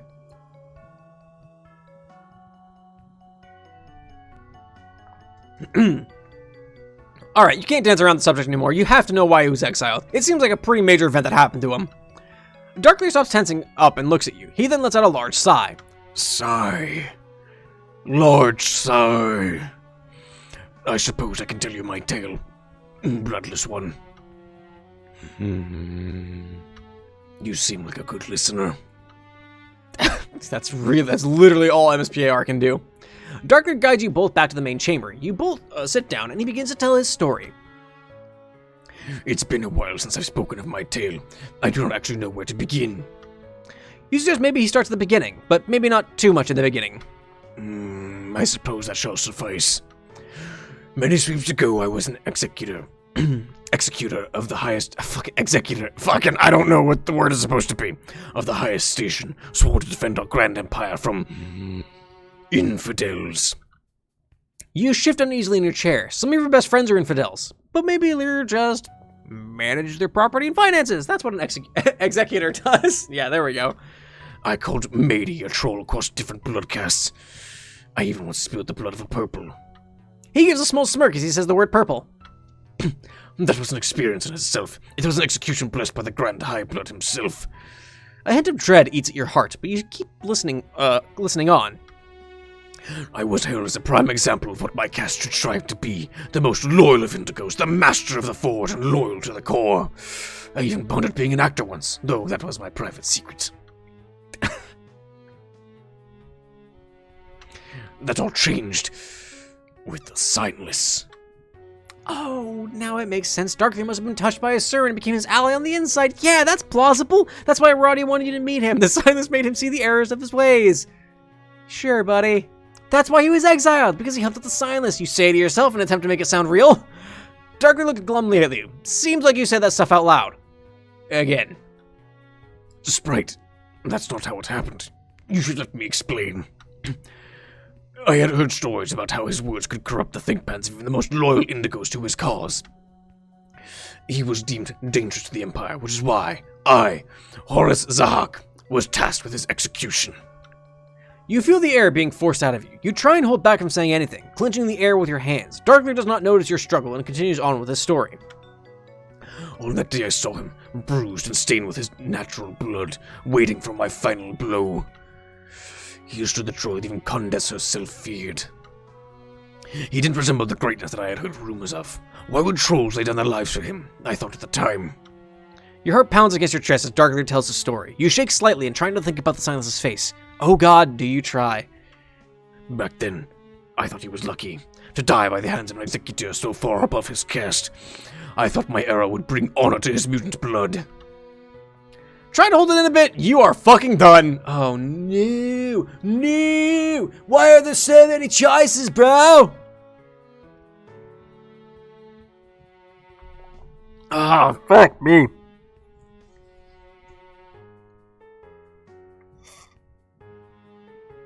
Fuck, I don't know. I don't know what the bad one's gonna end up being here. Try to hold it in or you're fucking done. Alright, so try to hold it in. He continues going on and MSPA Reader does something. I don't know what, but does something. And then you're fucking done, you just leave. It can't be that simple getting that bad ending, right? It can't be that simple. It can't be that simple. Maybe it is. Maybe it is that simple. You are fucking done. You are tired of being nice to this selfish asshat who is sad about his life and crap. Here he is moping about his ruin of a hive, feeling sorry for himself. You find it despicable. He single-handedly ruined and killed the lives of generations to come. Everyone you ever know on this fucked up planet has been fucked over by this whiny big tit bitch. Wow! Darkleer is taken aback by your sudden outburst. He's still at a loss for words, a mix between anger and confusion. His eyes dart quickly down his chest and then back to meet your rage-filled eyes. You feel the uncontrollable rage and sadness wash over you, all the things you push to the back of your head bubbling up. But you know what's worse? You didn't just kill a revolution, you killed a family. Tears well up in your eyes. You are face to face with a man who ended the life of your friend. It's almost too much to bear. You want to show him. You want to show him what he destroyed. That seems like a bad idea. That sounds like a really bad idea. Out of pettiness, you warp both of you through time and space, back to the forest. In the distance, you both spy a campfire. Beside it sits Rosa, sharpening her knife. Sai floating some rocks idly, and Silas looking into the fire dreamily as the disciple rests on his shoulder. It's not that he just killed a saint, but a son, a lover, a friend. You turn back to Darkleer, who looks visibly shaken by the whole ordeal. You seem to look out at the whole scene. You see him spy the look of contentment upon the disciple's face. His legs buckle under his weight as he watches, saying nothing. I robbed her of joy. Who's it? Boy! Thank you for the subscription again. Thank you for the resub, boy. You see him double over on the ground. Sprite, if this is truly real and not a dream, please change the fates. Let her not face the suffering I inflict on her. I beg you, Sprite. You shake your head. It doesn't work like that. Darkleer remains silent as he clutches the ground, looking up at the disciple, tears in his indigo eyes. Does she ever... He stops, already knowing the answer to his question. I cannot be here. Later, dude! You watch him get up and sadly amble into the woods. You don't care where he goes and don't even try to stop him. You turn back and watch quietly as the clade... Watch quietly the clade from a distance. Got it, figured it out. The tears rolling down your cheeks. You know this will be the last time you'll see them like this, happy and together. You cover your mouth to mask your sobs as you continue to watch. Thought of Darkleer disappearing from your mind. Memories of good times. Boy, that's brutal. Holy shit. A lot of sad stuff, boy. A lot of sad stuff.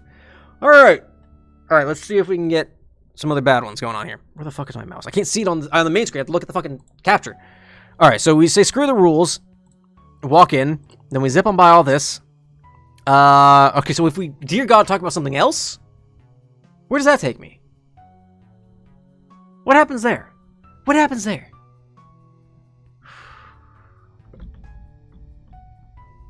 I guess let's do it. Let's just do it. Fuck it. Let's just do it. Let's just do it. Fuck it. Let's just do it. Your eyes dart around looking for something else to talk about. Besides the hoofbeast statues, there seem to be some other nice stonecraft. Heck, you see some very nice cornicing above the arched room. Did he make all that? I see. I see. So we got to experience the horse tit because we just chose that, huh? And this is all the same? Other things he made? Yep. Okay, cool. We just got we got the fun one for the start is what we got.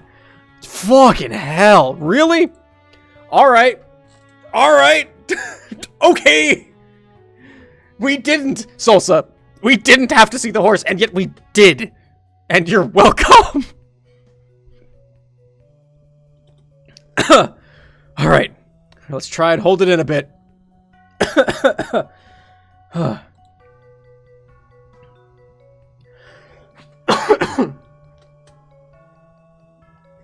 Okay. All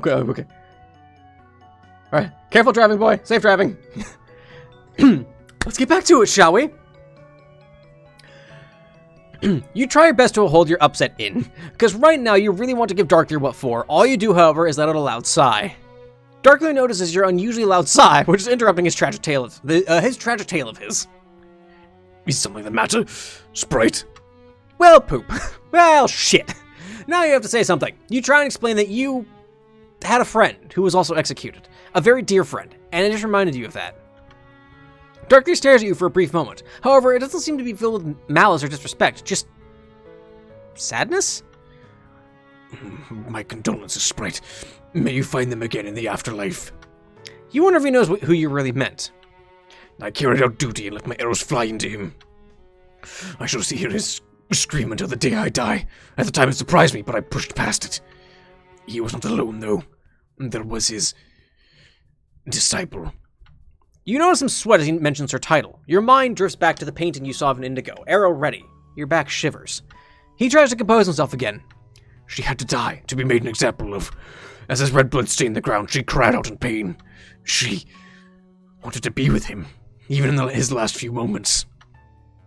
I took solace that I would reunite them. The lies we tell ourselves so we may rest easy. I would make her death quick and painless. It is what I did for trolls I pitied. As I aim my bow at her. Hello? I looked into her eyes. They were filled with indescribable rage, a rage that would outlive me and anyone else. It was nothing like I had ever seen before, or since. Everything seemed to melt away. All I could see was her, and those eyes. You see Darkleer's eyes refocus, as if he sees something just behind you. He shifts uneasily in his seat, and you notice sweat beating down his head. In that moment, I felt the weakness I had ever felt. I was afraid. I was afraid. It felt time had stopped, the whole universe watching me, waiting for my decision. He goes deathly silent. He appears to be deep in thought, his tongue searching for the right words to express. It seems even after all this time, he hasn't fully put it into words. I knew she could easily end my life, if she had the chance. In the end, I spared her, casting my bow to the ground. I could not end such a life who... He drifts off again, and you have to prompt him to snap him back. Oh, yes, sorry. I have not rarely vocalized my story. In fact, you are the only one who has heard it, Sprite. And with that dice, I had sealed my fate. By defying the Countess's judgment, I had not only brought shame to myself, but to my blood caste. My status that I had gained over the sweeps now formed a noose around my neck. My death would have been slow and brutal if it was not for the spider's schemes. Well, I too would be a Sprite. Fucking hell.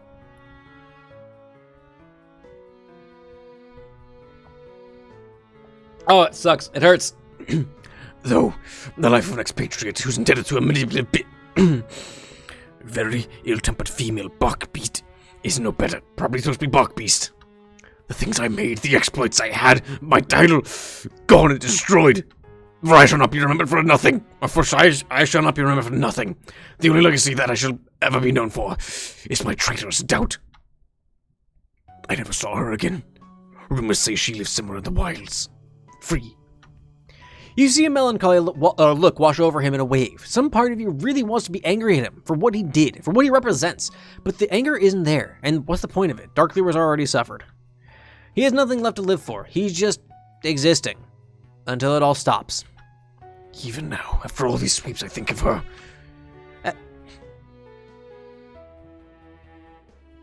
I don't feel like this sprite really fits the situation. As he says this, he pulls out a white cue ball from somewhere. He gently squeezes tenderly between his massive toned fingers. It's giving you a weird vibe for some reason. I sometimes wonder what she's doing, if those eyes are still burning. You really want to ask questions about his feelings for the disciple. It kind of reminds you of how Equius was talking about his friend Nepeta. Darkleer suddenly freezes up and starts sweating a bit. His hand squeezes the white orb so hard that it looks like it's going to crack like an egg. Uh-oh, you said externally instead of internally. Man, you mix those two up a lot, don't you? Those are part of my private thoughts, Sprite. It does not concern you to know. You mean it was kind of obvious with his story that he has some kind of feelings for the disciple? She must at least be in one of his quadrants or something. As not of my quarters, Sprite. Delving into such matters is uncalled for, even for a bloodless Sprite. You were just curious. Besides, you've helped at least one Indigo get together with his hate boyfriend by helping get a tramp stamp. Oh, wow, we're gonna go back to Gallic for that, huh? Alright. Darkleer readies his bow again, but quickly puts it down, because he still thinks you're a ghost. Please, stop. Darkleer squeezes the cue ball again. You decide to ask Lear about where he got something like that, instead of talking more about his quadrants. Oh, this thing. It's one of the many things that Sea Spider left me to hold on to. Told me not to break it. From what I observed from afar, it seemed to be very dear to her, and I could have sworn she whispered questions to it, and judging by her sly grins, she had them answered. You see him squeeze it again. He himself pondering its supposed mysteries. At that moment, Darkleer pauses. You get the feeling he's wondering if he should let you in on something. I've named it Thothy.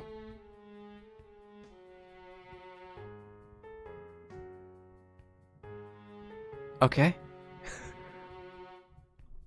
Okay. Alright. Oh. I tend to sometimes talk to it. Ask it questions. Some questions on what I should have done, but I get the feeling he always tells me to ask again later. Don't ask me how I know. That's just the presence he gives off. Or she. I've asked what their pronouns are, but again they say ask again later. Well, at least he asks. You try not to show your concern about the fact he's been talking to a cue ball for who knows how long, and just nod. So, do you regularly talk to Thothy? You ask in the most deadpan way you can. However, it doesn't seem to be enough, as Darkleer can see straight through your obvious lie. I know you think me mad, Sprite, and perhaps I am. I am speaking to a being of undeath after all. Even if it is a delusion brought about by my think pen, it is still a comforting thought, having the possibility of answers. He again squeezes the cue ball. As he says this, he pauses, drifting into silent thought. A wave of guilt washes over you. Maybe pretending to be a ghost hasn't really been good for his mental state. You're definitely to blame on that front. You feel you should tell him at the very least, even if he kills you. But before you can reveal your lies to him, Darkleer starts talking again. I am sorry, Sprite, for my earlier outburst. My blood pressure aches in pain. For what? I do not know. For I have much to despair for. There was a time where I knew who I was, sure in my role in protecting the Empire and killing those who sought to destroy it. My blood pressure was strong and hard. But now, I know not what I am. My pusher is but an enigma to me now.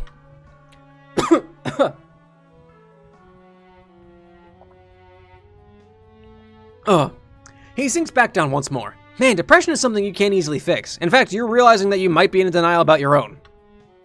The oppressive hive is not helping with the whole situation. It's really bringing down the vibe of the conversation. Even the air feels stale with the odor of sorrow. Why is there a period there? The odor of sorrow. Perhaps you two should go get some fresh air? How long has it been, or has he been locked up in his hive anyway? Darkleer ponders this question, unintentionally squeezing Thothi with his large fingers. It has been some time since I stepped foot outside my domain of solitude.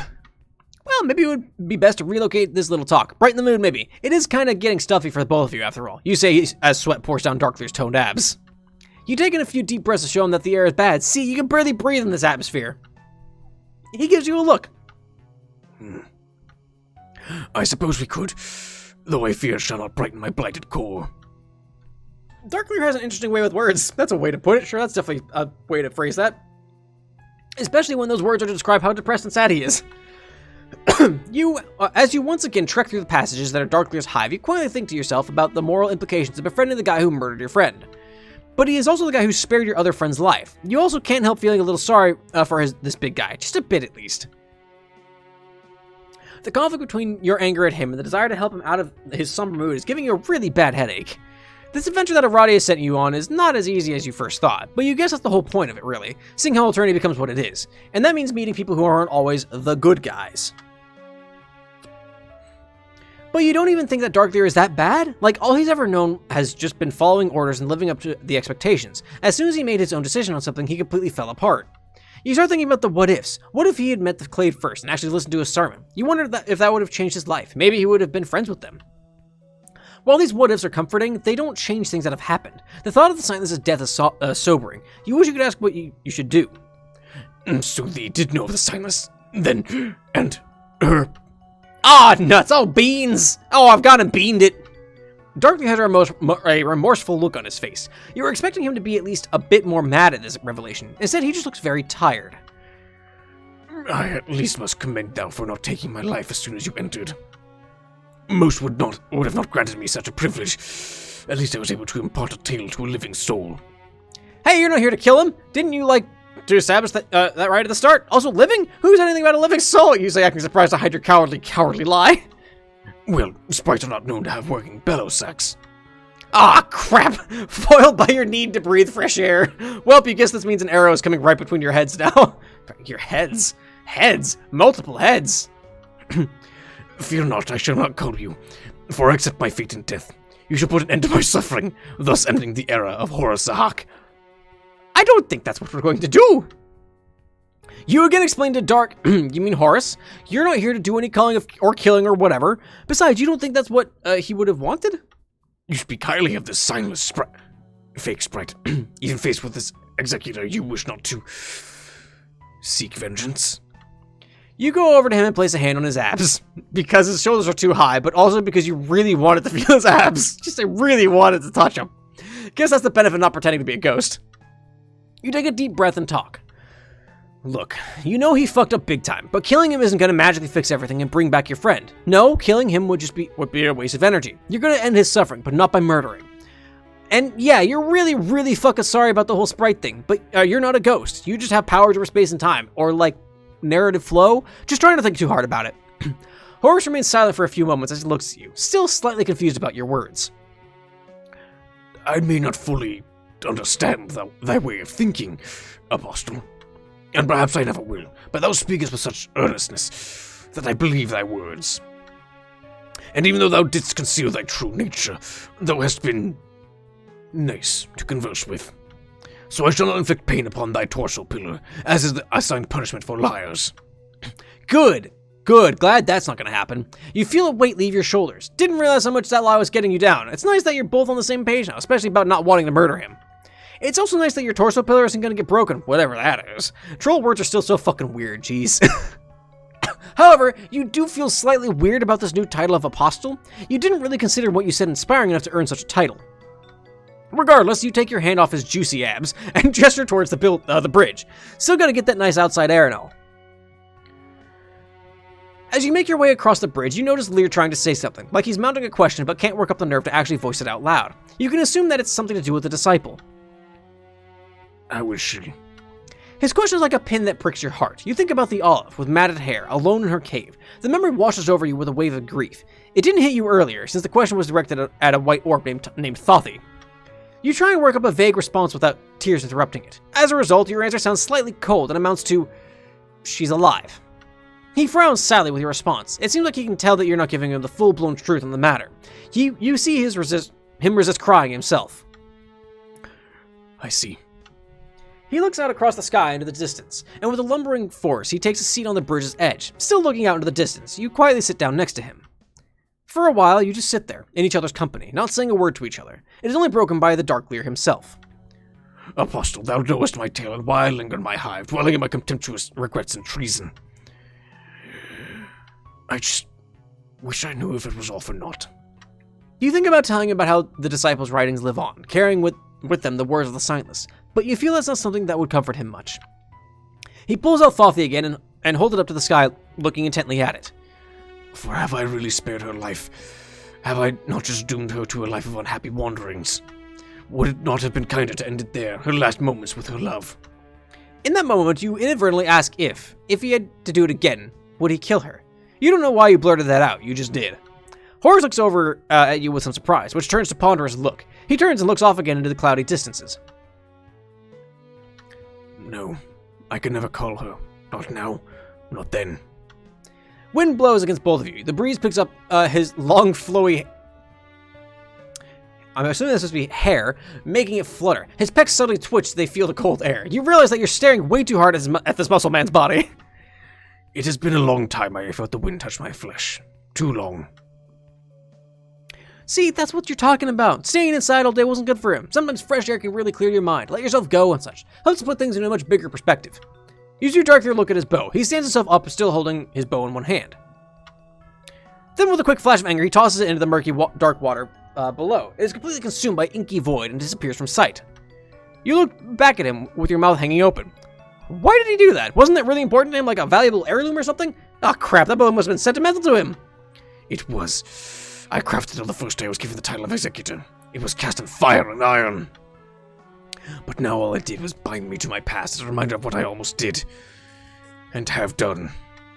A small little tear escapes your eye. Oh, that's kind of a sweet gesture. It's nice to see that he's somewhat resolved some aspect of what made him sad. Sure, it's not the whole thing, and it's sort of a temporary fix, but it's a start at least. Now that he feels a bit more liberated, what does he intend to do? You mentioned that maybe he should try to reintroduce some other experiences, since the whole wind thing was pretty sweet. He walks around the way, walking, passing up and down. His heavy footsteps make the wood creak. Every so often, you see him squeeze Thothi, the cue ball. He really likes carrying the thing around, doesn't he? Suddenly, he stops and turns resolutely to face you. I wish to see her again, even but for a moment, just a chance to gaze upon those eyes of hers. Your face crumples up a bit as he announces this. You feel like it's not a wise move to visit her. You feel it would be problematic. He frowns at you with a hint of confusion. I know not of this word, problematic, of which thou speakest. You give the cliff notes about the word, which just confuses him further on the subject. On the subject. You're getting off topic. You're talking about him wanting to track down the disciple, and how it's not really a good idea. Mainly about the part where she can and will rip his head off for killing her boyfriend. I know thou fearest for my life, and that is kind of thee. But I've spent sweeps thinking of her, rotting away in my hive. He gestures largely to his huge hulking hive, which seems to glare back at both of you, menacingly. Menacing. You keep insisting that he could still live in his hive. What the fuck happened there? In his hive without... I have made up my mind. Thou canst stop me on this. If she calls me to death, that is fine. It is better than living in shame after all. At the very least, it might give some closure for the both of us. It is clear that there's nothing you can do to change what he has decided. There's only one thing left to do. Say your solemn goodbyes or teach this doomer the way of RP. Oh, what the fuck? Oh, no.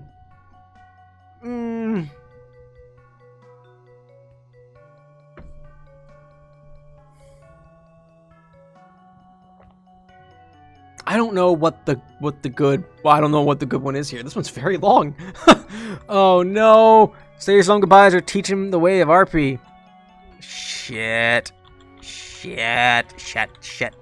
Alright, so we say goodbye, and that could just end it there. And that would be a bad one because we're not friends yet. But if we take him to see the disciple... She kills him. I don't think there's any way to reconcile that. Let's say our goodbyes. Fuck it. Let's say our goodbyes. You give a heavy sigh. You really don't like this idea. the idea of this. Like, you've only known Darkleer Horus for a short while, but you don't want him to risk his life like that. He gives a big smile. It's not just a little one either. This is a legit, large, full-blown friend smile. And I must thank thee, my friend. Thou art the first person in a long time who has put up with me. Without thee, I doubt I would have chosen this path, and for that I thank thee. Horus finally gives you a title that you can get behind. Even though it's still bittersweet sweet feeling, you're happy that you gave him some kind of comfort. You start to cry a little bit. It's been one emotional day. Do not weep for me, friend. I have found a purpose to follow. Without any warning, you suddenly find yourself being hugged by him. His big, beefy... body around your tiny frame. It's a shocking amount of affection from this stone of a guy. Your face crammed right into his juicy bod. For a moment, you consider seeing his future, seeing how it all turns out for him. However, you decide against it. You don't want to know the end of this story. You don't even really know if it would be the real one, since your presence might have somehow altered his fate. For once, you're going to try to live in the moment. The moment of a big man kinda crushing you with a bear hug. Shit! Piss! Friendship? I didn't want friendship! I wanted to fuck it up and then get friendship! Damn it! Alright, let's get sad. Oh, fuck. Oh, beans! Screw the rules. Flash forward. Not look at the horse. Zap forward. Ask about the exile stuff. Flash forward. Try to hold it in a bit. Flash forward. Boy, that was a lot of conversation. Then teach this doomer the way of RP? Look, if he's gonna have any hopes in hell to not be instantly torn to shreds by her, he's got to learn the way of RP. RP? What is this RP that thou speakest of? It's short for roleplay. It's basically just acting, at which point he brightens up with recognition. However, it doesn't last, he is quickly confused again. How should acting help me with the disciple? You spend the next 4 hours explaining in depth the lore and character traits of Soldier Purbeast, which you find is a good base for Catgirl roleplay. It's a long talk about the do's and don'ts of roleplay. Midway through, Darkleer requests that his Purbeastona, Cloverclaw, be changed to a Hoofbeast, Clovermane, as he feels that he could provide a better experience. You note this down and make a few adjustments to the Soldier Purbeast world to include Hoofbeasts. You once again take on the role of Twinklepaw and set the scene. You, Twinklepaw, are curled up in your den after a successful hunt, when your whiskers pick up movement. A large creature approaches your domain. You sneak out of your den and call out to this new creature, asking them who they are and what they mean by trespassing. You signal to Darkleer for his part to start. He nervously sweats as he begins to play out his role. I, Clovermane, a hoofbeast from disgraced bloodline, enter your domain. I have come to seek repentance for my clan's crimes. Darkleer looks up for reassurance on how he's playing his character. You give him a thumbs up. He's doing great. He gives a weak smile in response. I know that crimes committed by me and my brethren may never be forgiven by you. I only come so that I, Clovermane, may pay it with my own blood. The next few hours is filled with the most heart-wrenching, soulful roleplay either of you have played. It's filled with passion and insight that touches to the very core. It's an RP that could fill a whole other volume just devoted to Darkleer role-playing as a horse. But wait, what's this? The end card is just around the corner already? Oh man, guess we have to end it here and miss out the scene where Darkleer tries to RP with the disciple. But I guess you guys are just gonna have to imagine that yourselves. RP end? That was horrific. That was terrifying.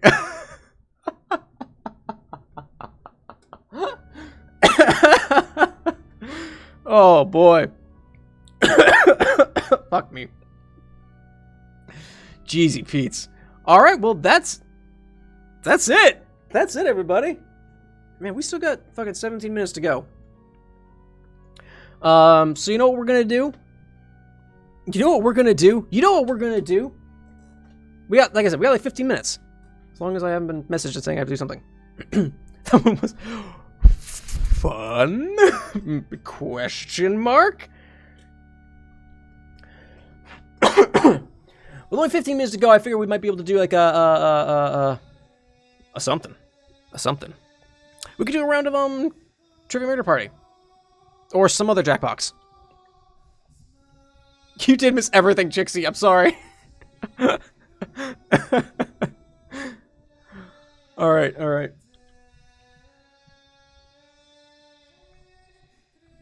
Alright, let me, pull something up real quick. Let me see here. Oh, wait, I'm gonna...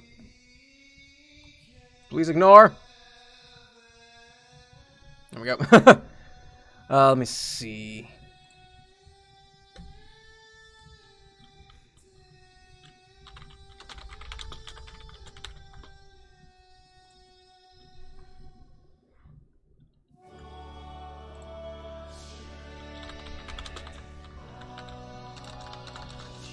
Wait, no.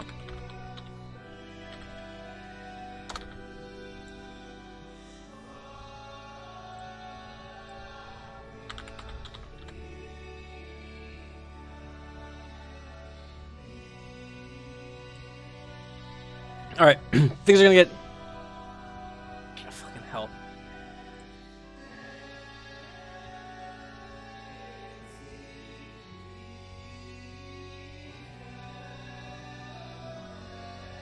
All right, here's what we're gonna do. Oh my god, this sucks. It's ready for reading. Fair. All right, I'm gonna do something kind of weird here for a second. I'm gonna turn this off. Black screen. All right. Let's get Jackbox up. The spooky black screen. Woo! Spooky black screen. Wait, hang on. I have a text message. What did I get? Okay, yeah, no. I kind of figured as such.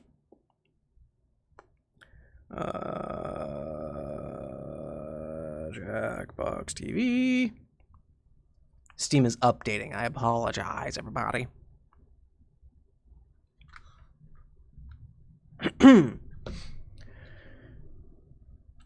Close this down real quick too.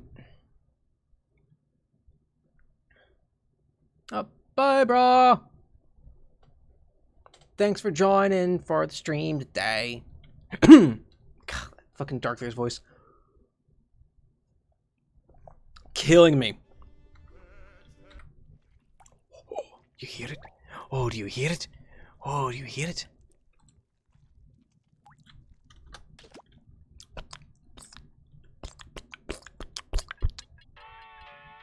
Ooh, we're getting it set up. Oh, we're getting it set up. Once it's all set up, then I'll move over, and then you'll be able to actually see things. Maybe.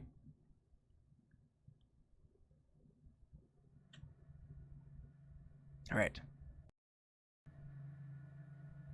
Oh, hello. Haha, that's my face. All right. All right, Ailde. All right, Ailde. All right, play. Okay, y'all can't see. Perfect.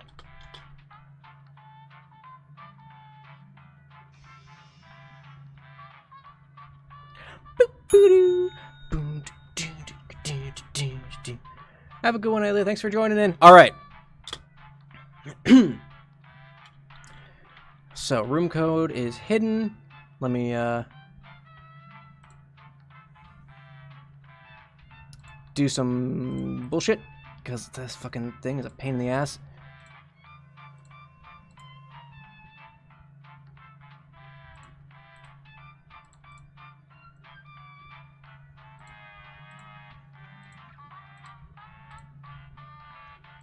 All right, so remember, you need to sign into your Twitch account if you want to be able to play, and yeah, make sure that's activated. And I'm going to give you the first 3.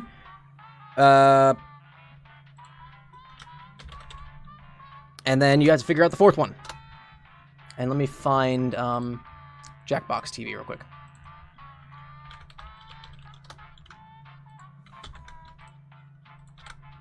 So, the first 3 are MCR. Make sure you're signed into your Twitch account when you go to Jackbox TV, and you have to enter that 4th digit to get into the game.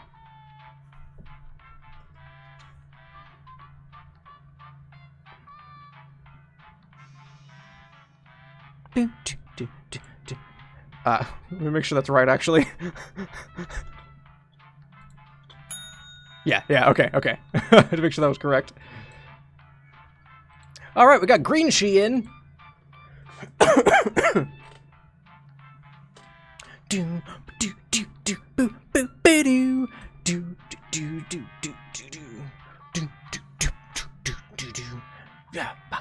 Man, so Darkleers was fun. All right, so let me get that out there first. We'll talk about it while everybody people get into the game. Oh, Brady, I just fucking saw that. Fuck off. Wow, his Steam isn't updated.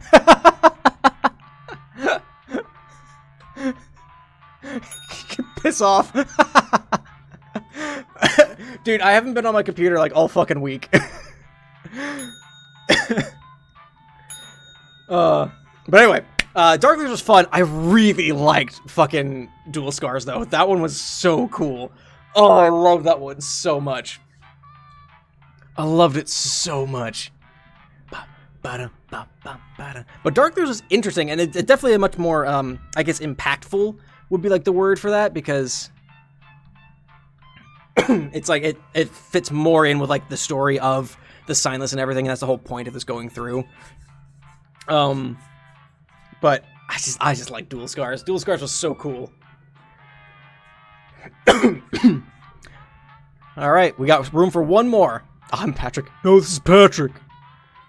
We got room for one more. It's My Chemical Romance, and what is there? We go. Pantheos got in.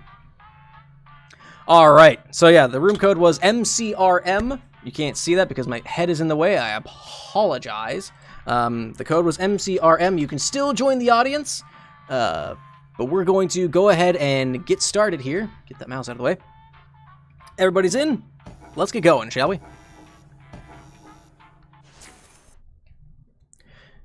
And you'll see, The local residents familiar with the abandoned building's history. Why did it... know it simply Skip this. as Get the fuck out of here. Murder Skip! Hotel. The Murder Hotel. Ah!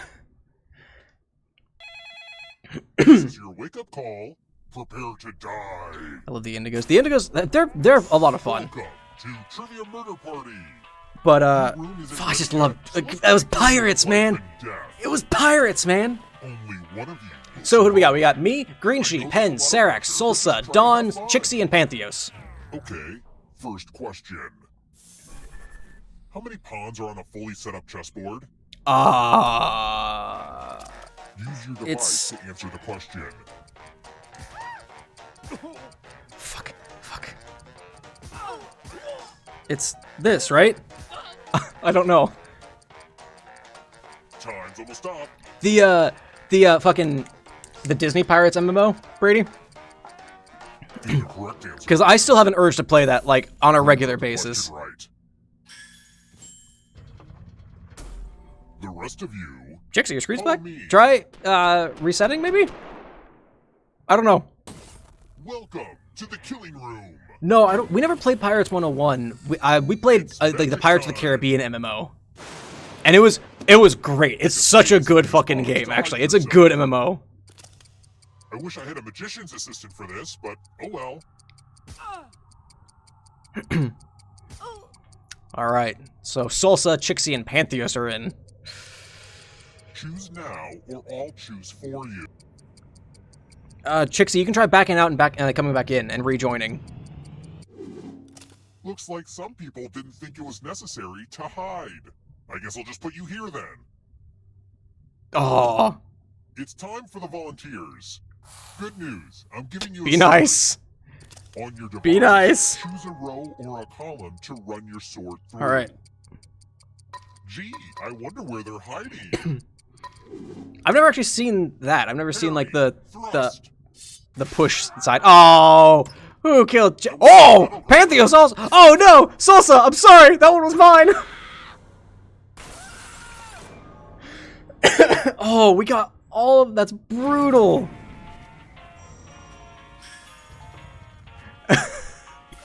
Solsa, I'm sorry. Ghost now.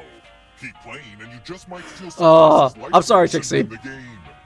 Yeah, if you have a problem, like, back out and then redo it. Let's keep moving. How many pawns does each player start with in a game of chess? I feel like we should know based on the last...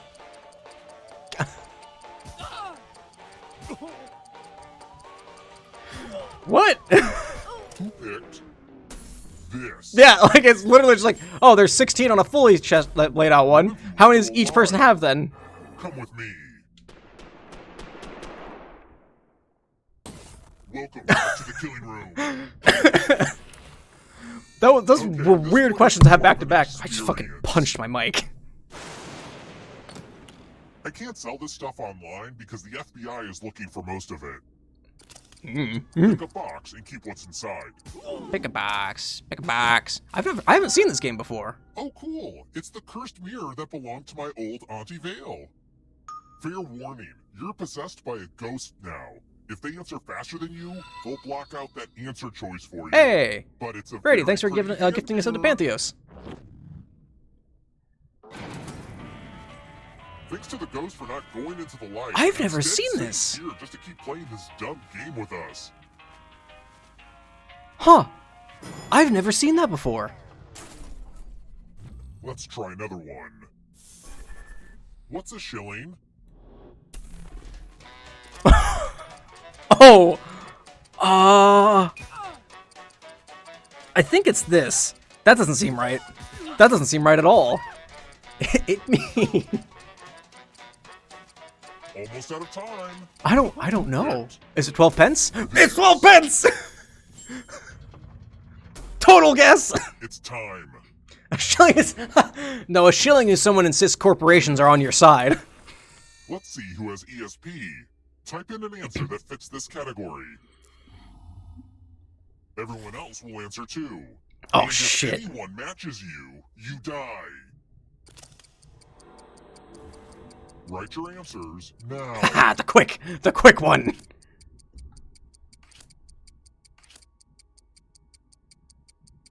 A country that starts with P. A country that starts with P.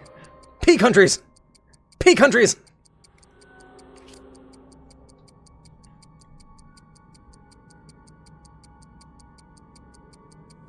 Answer time is coming to an end. There are at least Now, 8 countries that let's start see with if P, there huh? are any matches.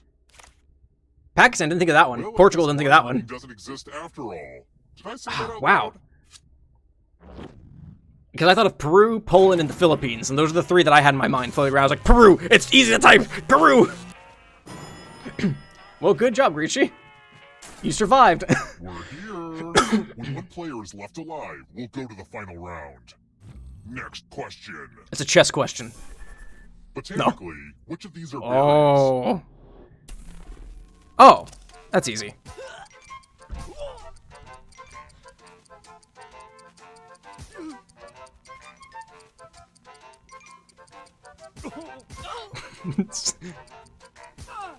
Time's running out.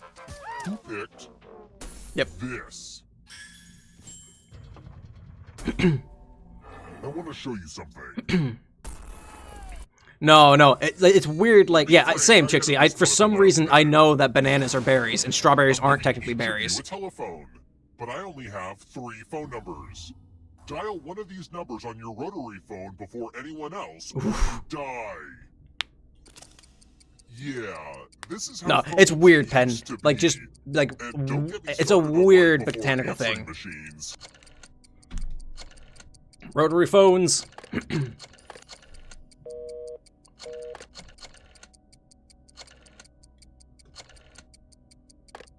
It's not loading. What the fuck is up with... I guess, maybe, I don't know. I don't know why it's being so fucking slow today. It's not letting me wager. There's no phone. Oh, Griechi, back out and load back in. About to cut the phone line.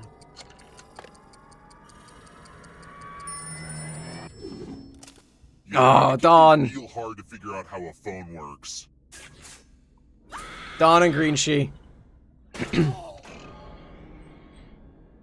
Just because you're dead doesn't mean that haunted mirror has to leave the game. There's a wheel on your controller right now, and you have a few seconds to bequeath it to another player. Greenshi. Gotta go fast. Greenshi. You can give it to somebody? Good news. Our recently deceased player had a will. It says they left their gift to you. No! What a wonderful How burden dare to you! have. How dare you, Greenshi! Let's keep moving. Which of these operas was written by Mozart? Oh shit, I don't fucking know.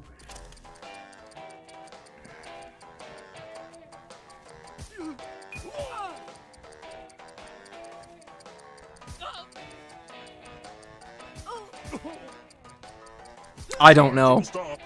Who picked? Yes! Oh, Time for consequences. oh, I got it. Congratulations! You've been entered in my scratch ticket giveaway. Scratch and find $3 to live. And if you keep scratching, I got I'll faith in give you, Serax. cash for all the extra $signs you find. I'm betting But you if don't scratch die. off even one skull, you die. Start scratching. All right, come on, Serax. I got $100 riding on you. Come on, Serax. Why stop now? Oh, oh, you're going big. Oh, you're going big. No, stop, stop. Do it. Do it one more. The contest is almost over. That's probably the smart call. If there isn't a big death payoff, I start to feel like scratch tickets are a big ripoff. But you know what? I got $100 for that. So I'm okay with that, Serax. Thank you. Let's try another one. What was the name of Will Smith's character in The Fresh Prince of Bel-Air? Oh, that is his last name. Wasn't it just...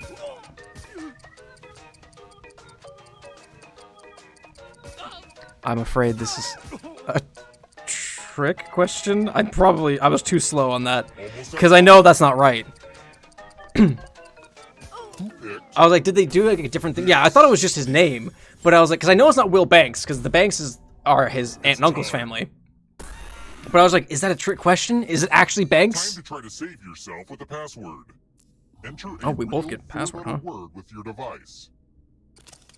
Don't make it easy. If someone cracks your password, you die. Alright, what do we want to do?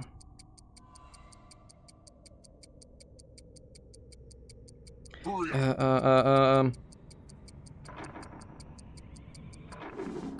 Now everyone else will try to crack the passwords. That's a bad password. That's a bad password. Guess either password on your device. You get a clue if your guess has a letter in the right spot. That's a bad password. I will reward Oh, you have so all much for time. the password you figure out in time. Oh, you have so much time. Don't be greedy about what letters you figured out. Let everyone So know. much time. No, no.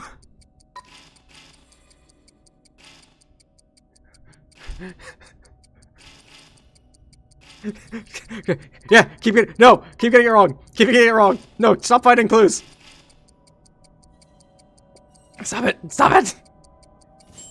Time's almost done. Pen, no. Oh, I made it. Oh, I made it. That password did not hold. Oh. Oh. Oh. Oh. No panties, why? Oh boy. Let's keep moving. That would have me nervous. Castle is the Disney logo based on. It's based on a castle?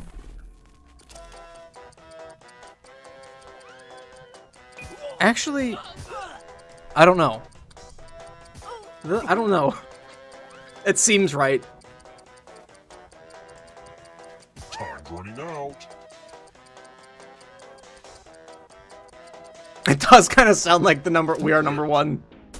This. Total guess! Total guess! Come with me. God, why is Jackbox being so fucky today? Oh look, it's the loser wheel. Oh, Serax. Spin it. It's fun. The odds are not in your favor.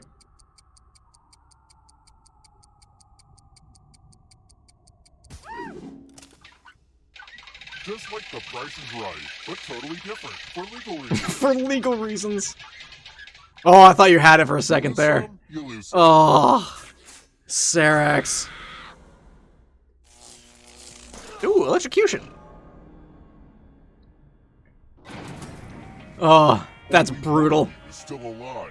I thought they got it, but Know what that means. it ticked just a little bit too far. Wait, does the mirror also work in the last round? Because that's gonna be balls if that's the case. Can you escape? I'm going to give you a category. It's punishment time. Oh, I don't fucking. McCarthy movies. Let's see. She's in the right new answers. Ghostbusters, right? Yeah. You move forward one space for each correct answer. All right, I got a solid lead. Watch me fritter it away. Ah, but it's not just you. If a ghost catches you, he'll steal your life force. It should have said 2016, but that's the trick, right? You think, oh, the old ones. Next question. And ghosts get a third choice to help them catch up to you. Time is almost up. Just to fritter it away. Wow. Just to fritter it away. First down. Fritters.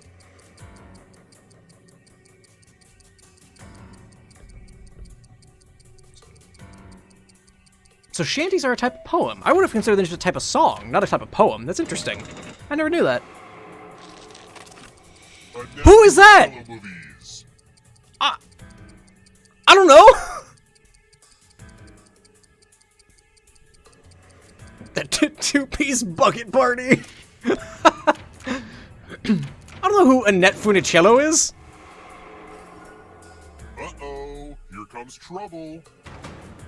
Oh, Pantheos. Pantheos, no! Afraid of the dark? Uh-oh. 10-letter words. Time is almost up.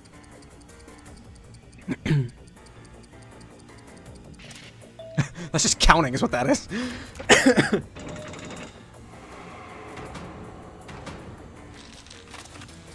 Yogurt brands.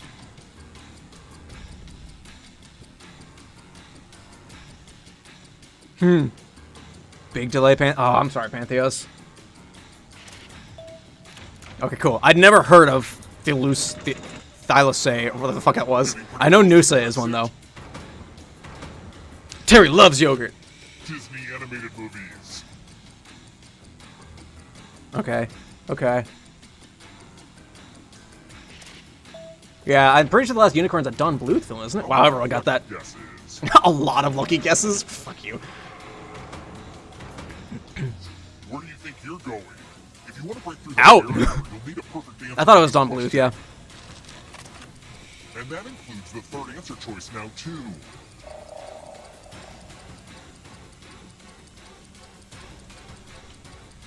Time is almost up. Okay, I wasn't sure. I was like, I don't think D4 is one, but I hit it anyway. To get all the right answers to escape. Oh, I'm pissing it away. I'm frittering it away. What? Chapters.